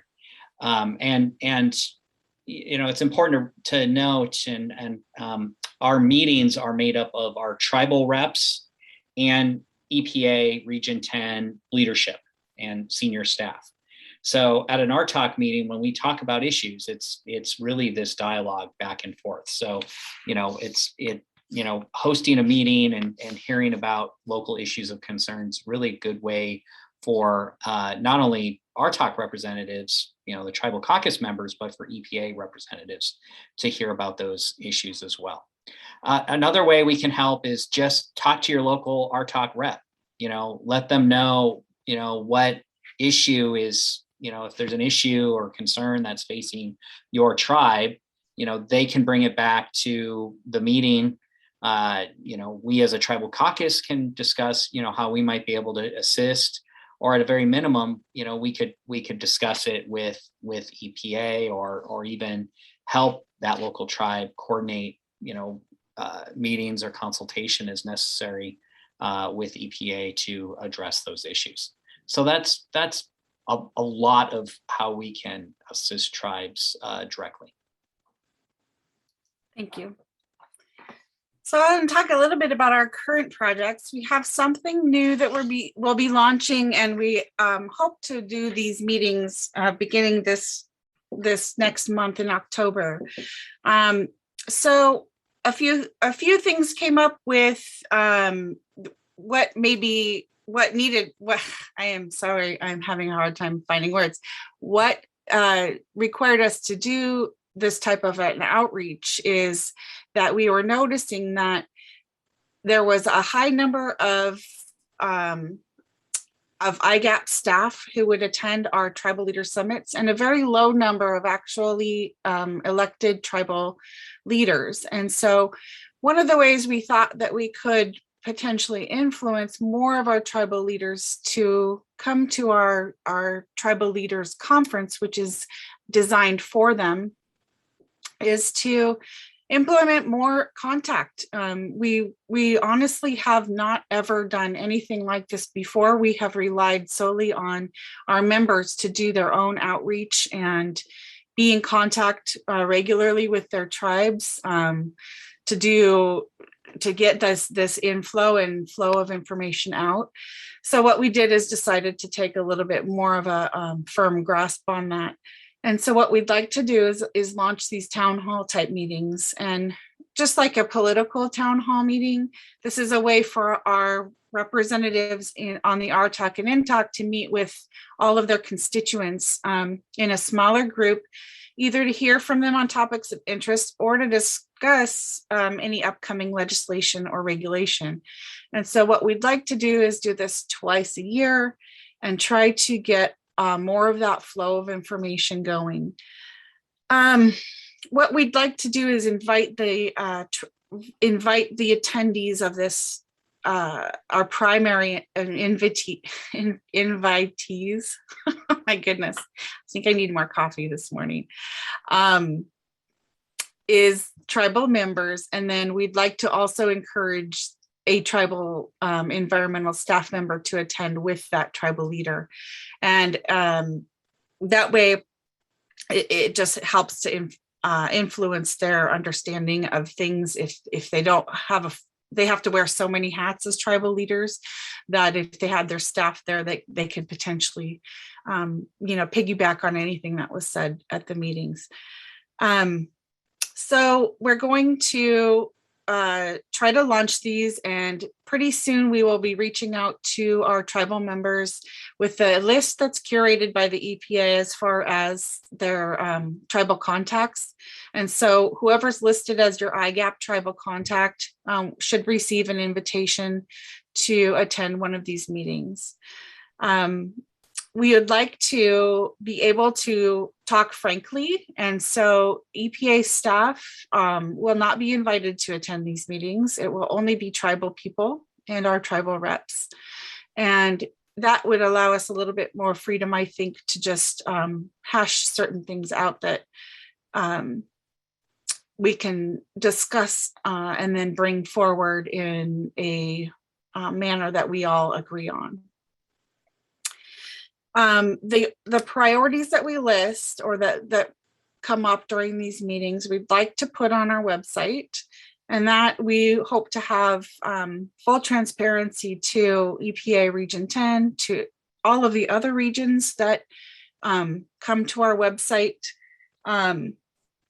as well as all tribal members and all members of the federal EPA. So there's full transparency on what is affecting our tribes in our region.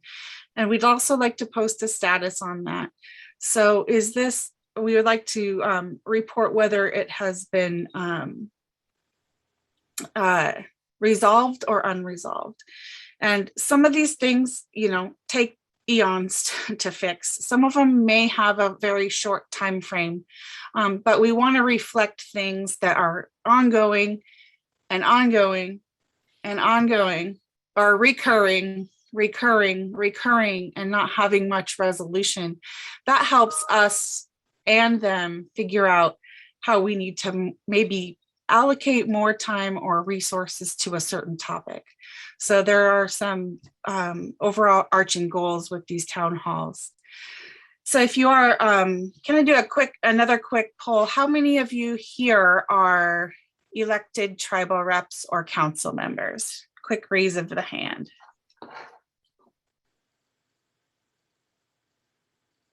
Looks like none, as far as I can see.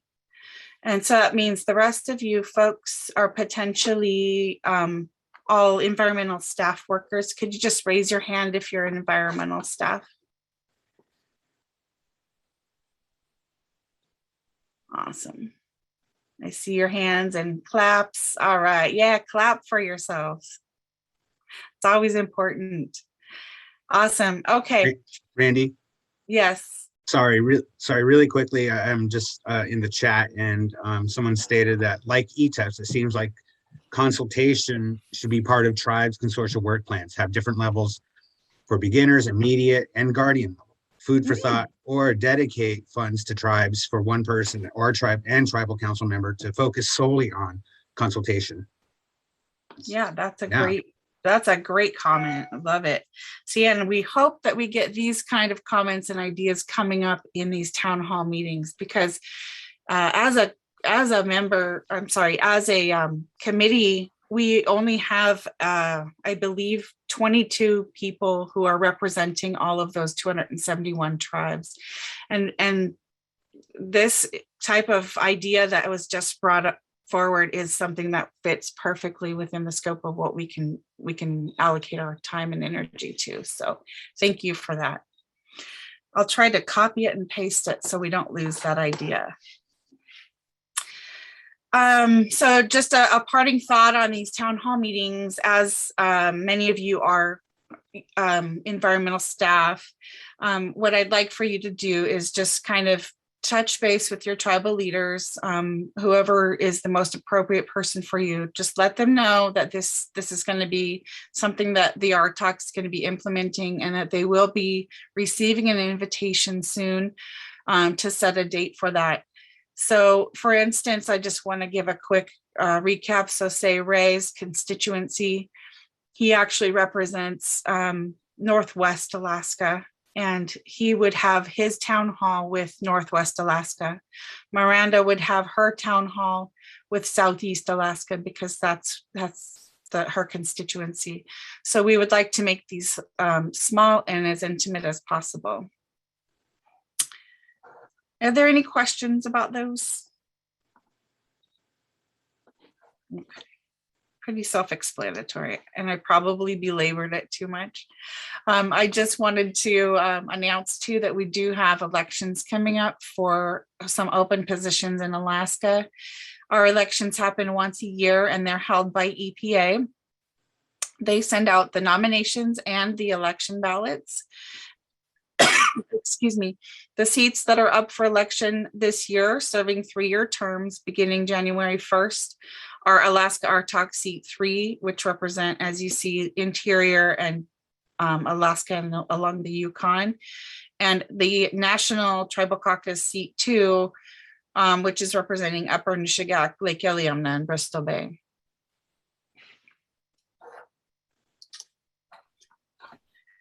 So I think I'll turn it over to Rick. Really quickly, I just want to throw out there that these representatives, even though we have, again, I'm just putting it out there that the regions that they're representing, we still represent the state and the state of Alaska, and also the other regions in Region 10. So it's just there to kind of, because it's such a large area, we try to just split the work out in that manner. Right. And Rick, I think it's on you. All right. So I want to highlight one issue that we're really focused on right now.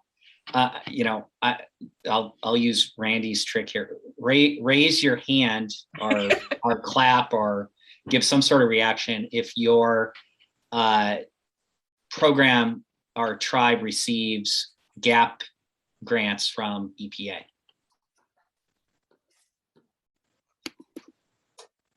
All right, looks like a number of you have indicated yes.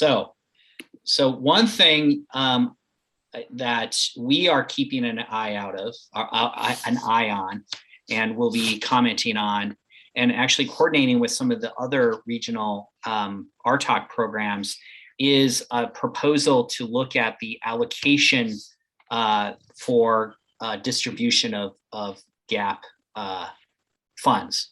So what is GAP? I think a lot of us know, but it was really, it was a statute enacted by Congress in 1992 for the purpose of developing capacity for tribes to manage their own environmental protection programs and to develop and implement solid and hazardous waste programs. The statute itself talks about to build capacity to administer environmental regulatory programs, and again, the development and implementation of solid and hazardous waste programs. Next slide, Randy. Yeah, so the statute, it's 42 USC 436 or 4368B. That's the General Assistance Program. Again, to build capacity to administer environmental regulatory programs. Next slide. To cover the costs, again, the purpose is to cover the costs of planning, developing, and establishing environmental protection programs. Okay, next slide.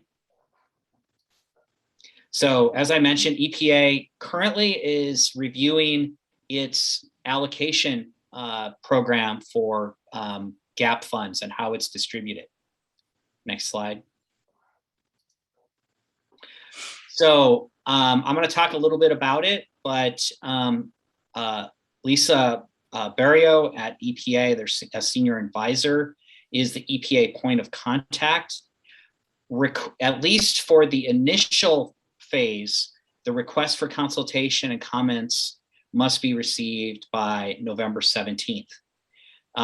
There's an official announcement. If you Google EPA GAP, you'll come up to the EPA GAP page, and there's the official announcement about the allocation, as well as a copy of a webinar, some slides that they did in a webinar in August about this proposal.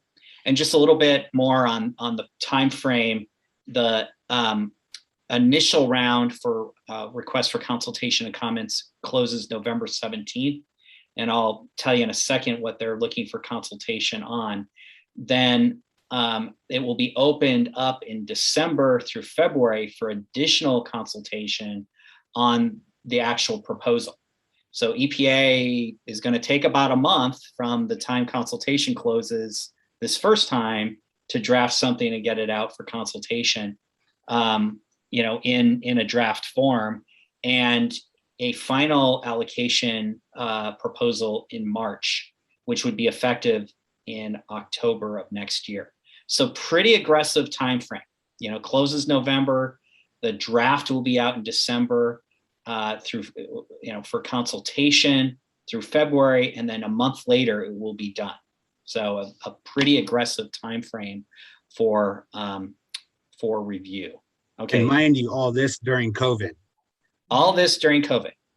So what is and I'm generalizing, if you go back and look at the webinar slides that I had the link to, or if you go to Google EPA GAP, you'll come up to their page and you can find these. But generally speaking, what's the current allocation?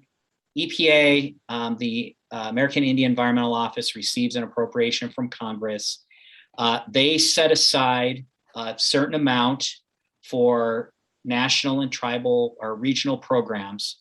The remaining balance is divided equally by number of GAP recipients and then provided to each region. The allocations to the regions are determined as, basically 110,000 times the number of federally recognized tribes in each region. So go to the next slide, and we'll kind of lay out. So EPA Region 10. Oh, Randy, you're blocking my number there. EPA Region 10 gets about $30 million. So okay, that's good. So as Randy indicated, we've got the most tribes. We got 271 federally recognized tribes. So we get the greatest amount of GAP dollars. So that $30 million that is then distributed to tribes and consortia. All right. So so the current formula, it doesn't differentiate how big are you as a tribe, how serious is the environmental issue, how big is your population, how much trust land do you have. So if you're a tribe in Alaska and you have a small population and no trust land, you're essentially going to get the same amount as, a big tribe in Washington, with hundreds of thousands of acres and thousands of members. So it's really, it's an equalizing program. There are plenty of, as we all know, there are plenty of other competitive grant programs under, EPA, and many that are not eligible for Alaska tribes to receive because of the lack of quote unquote Indian country. Some of the Clean Water Act, the treatment of state kind of programs that other tribes can receive. So if you look at the notice, what is EPA really asking? And they actually have a number of questions, and this isn't the entirety of the questions, but really, what they're looking at, should they do something different? And so what they're asking is, should EPA's revised allocation continue to be based primarily on the number of federally recognized tribes in a region, regardless of whether the tribe applies for funding? So, if what that would mean for our region is, I think the total number, as I mentioned, there's 271 tribes, 249 tribes and consortium that receive GAP funding. So if you based it on that, Region 10 would receive less money. How might EPA's revised allocation consider the environmental capacity needs of individual tribes? So does one tribe have a bigger issue to tackle versus another? Should EPA consider different funding amounts for tribes that have different environmental capacity goals? Should EPA establish a set aside for tribal service delivery activities, such as solid waste? What criteria should EPA consider in including consortia in the allocation? And are there other examples of allocation criteria? So here's some of the questions really EPA is looking at. And if you dig deeper in some of these questions, things like size and land base are some of the questions that they are considering, are asking tribes to provide input on. Next slide, please. So as can be expected, Region 10 and the RTOC has, quite a few of the tribes are Alaska Native villages that are small, may not have trust land, and comparatively may be viewed as small or landless or not have significant environmental issues. So, there's a lot of concern with, how is this going to be based? Is it really going to favor, large tribes that, may be perceived as having larger issues? So some of the initial concerns that we've addressed is, this is a very aggressive timeframe. Many of us are dealing with COVID, in Region 10, there's, some of the Oregon, Washington tribes and Idaho tribes have been dealing with wildfires. So staff's been pulled away.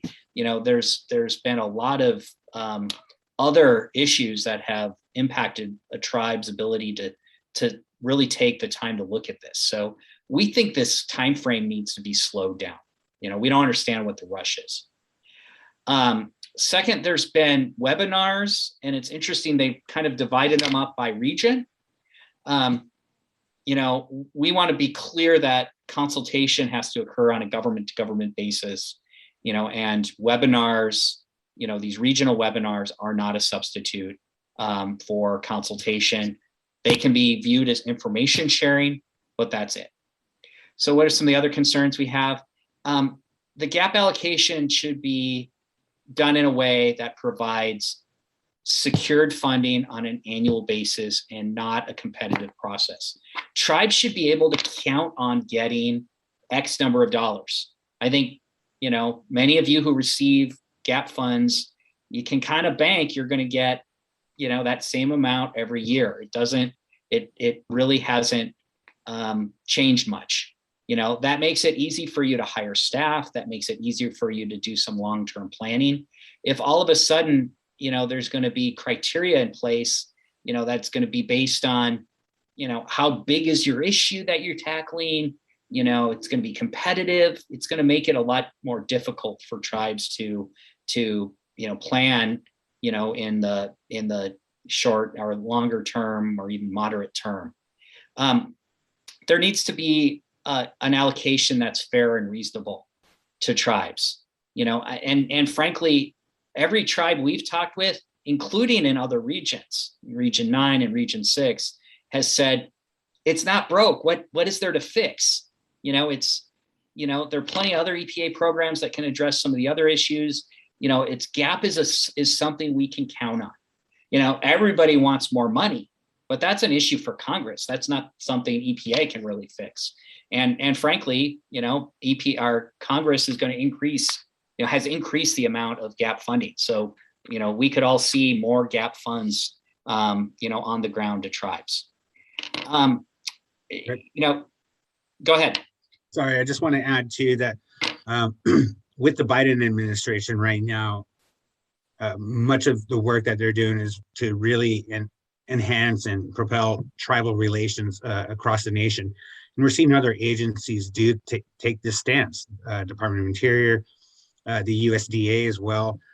In some sense, you look at the EPA and their relationship with tribes, it's been somewhat progressive, over the last couple of decades.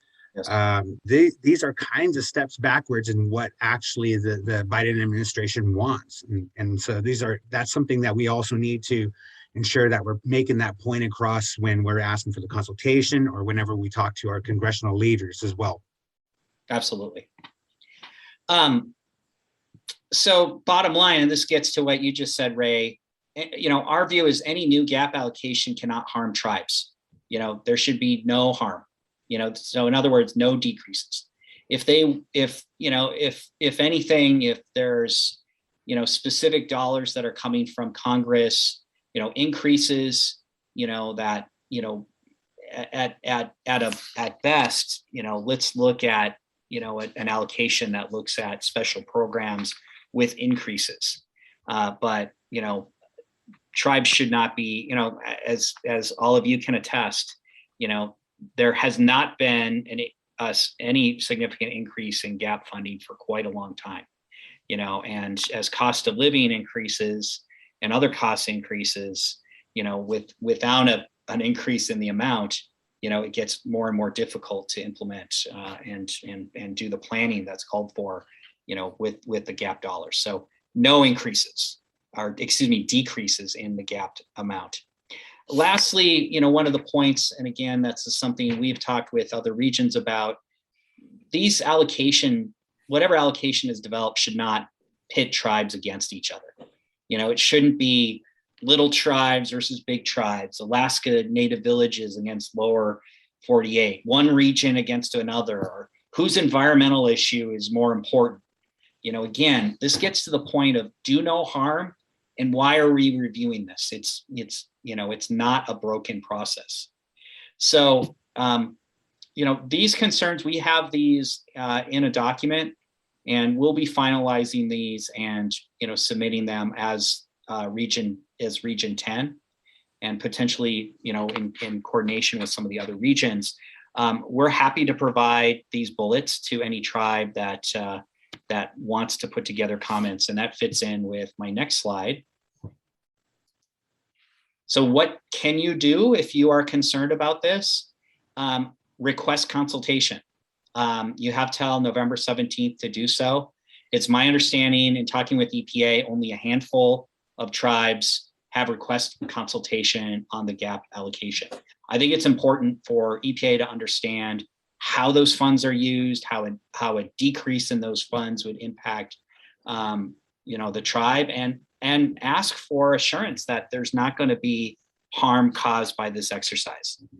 And in conjunction with requesting consultation, we certainly would recommend that tribes provide comments. And like I said, we can provide our suggested talking points to any tribe that's interested, and we will be putting together, comments as well.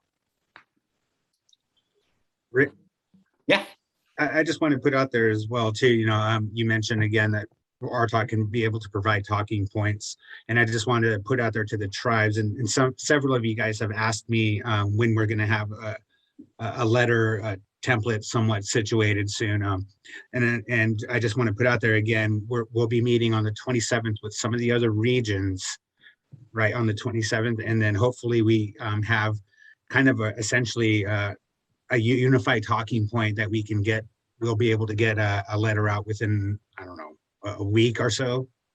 Well, and we can provide the talking points that we've put together, already to anybody who's interested. So our official comments will be coming out, after the end of the month or sometime towards the end of the month. But, after that, or even in advance of that, if tribes would like to see, kind of what we've developed so far, we're happy to share that. And please email Randy or I, or both, to if you are interested in getting a copy of those. And Randy, we can share a copy of these slides too to anybody who's interested as well. Sure. Right. Yeah. Yep. All right. With that, we're happy to take any questions or.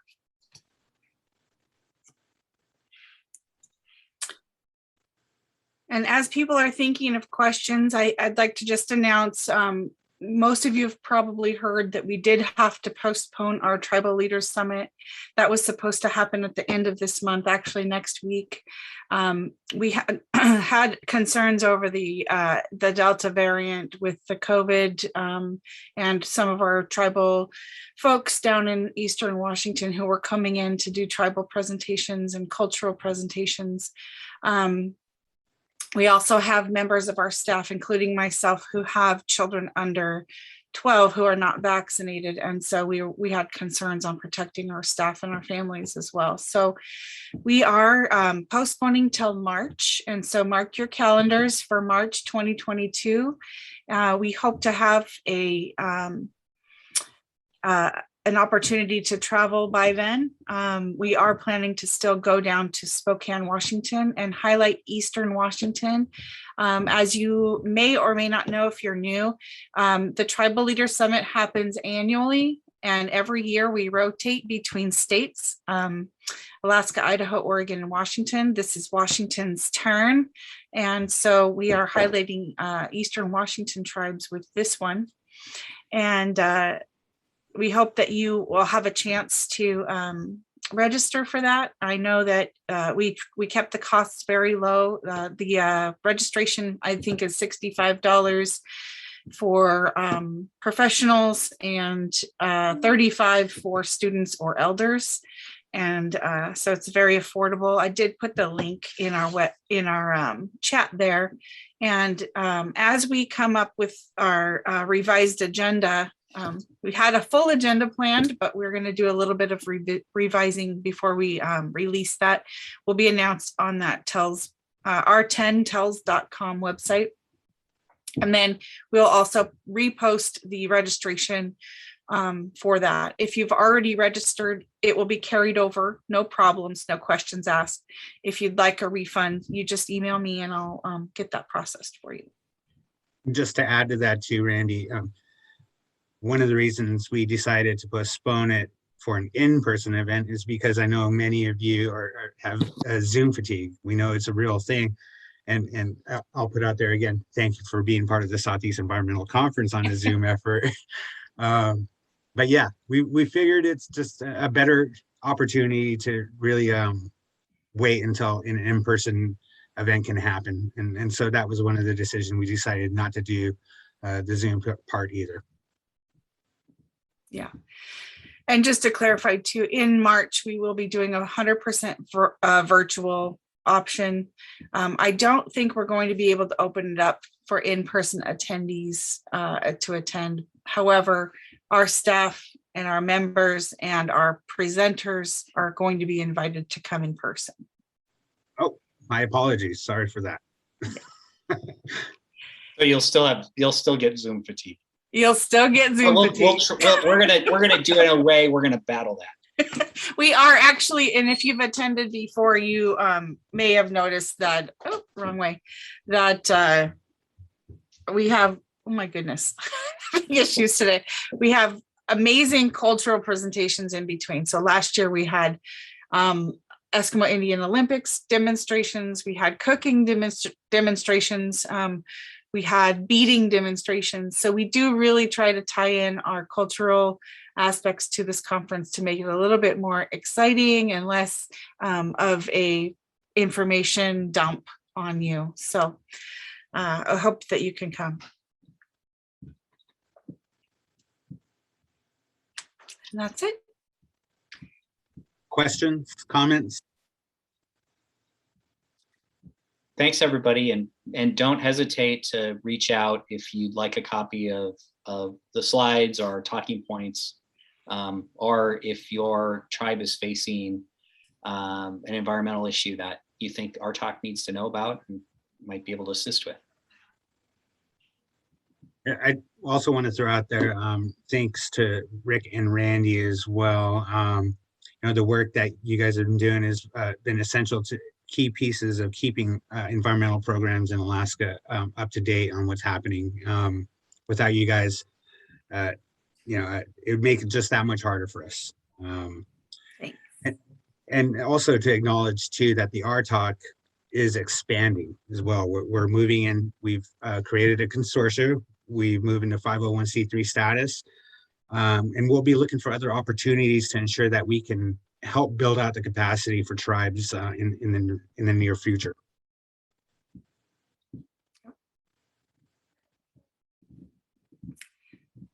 All right. Thank you.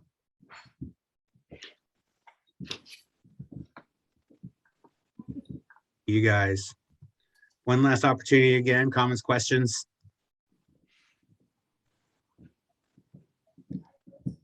All right, thank you, Rick and Randy.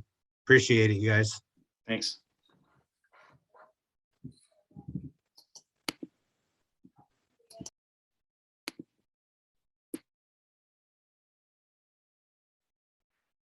All right, guys. Well, we are drawing to the end of the Southeast Environmental Conference. I'd like to thank you all for sticking around, sharing the presentations. Those who did, giving your comments and feedback has been helpful. I hope that we were able to hit on the points that you guys thought that needed to be addressed and discussed. And I'm hoping that next year that we can do this in person. And I put that welcome out there to anyone, be a part of our design team, if you will, the planning committee. I hope to get something going by February, March as a planning committee and see how that can look. Well, that depends on everything like what we want to see, like time frame, presenters, themes, all the stuff that you guys feel that may need to be addressed and or discussed for the Southeast Environmental Conference. You do know how to get a hold of Lindsay, Sir, and myself, as well as Kenneth and our other team at Tlingit and Háw'aa. And with that, I'd like to thank you all for taking the time to be a part of this. I want to open the floor up, though, for any comments, closing comments from anyone for the Southeast Environmental Conference.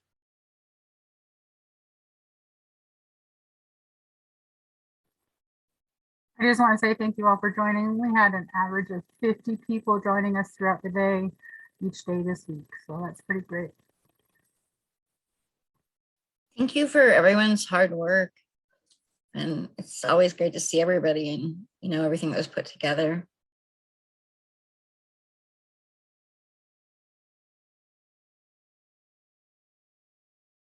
And I would like to thank Lindsay and Sir for taking on the bulk of really getting this year's conference going virtually. Yeah, you guys did an amazing job. And hopefully you guys can do more of the talking next year. I feel like I yap too much, so. Yeah, you did. Yeah, see? Hey, if he doesn't, you have to. Nice, yeah.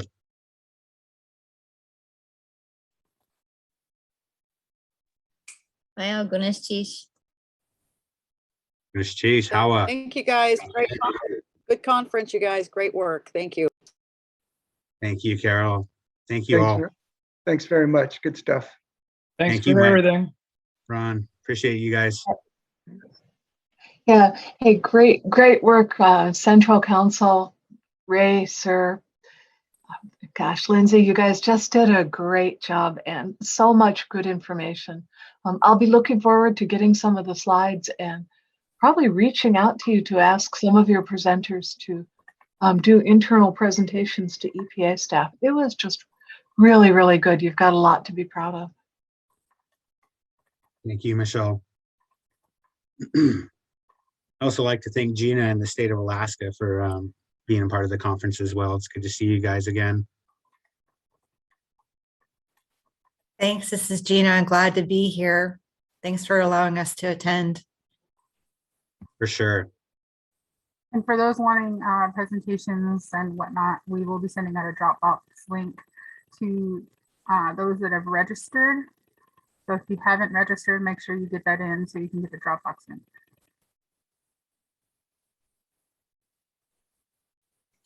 Thank you, guys. Thank you, Miranda. Thanks, Miranda.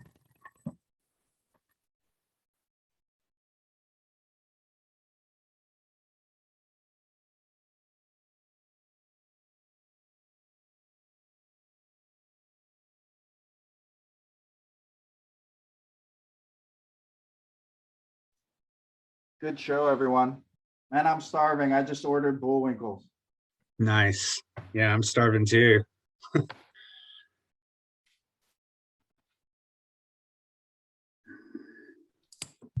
job, guys. Lindsay, are you running out to the greenhouse? Yeah, I'm gonna grab a bite to eat and then head out there. And All then right. I forgot I have a meeting also at 1:30. So Oh, wow. Yeah, I have one at 2. I won't be making it out to the greenhouse this afternoon. I probably won't be there long. I'll be on that meeting. So All right. Well, feel free to get in touch with me if you need anything, okay? okie dokie. See you guys later.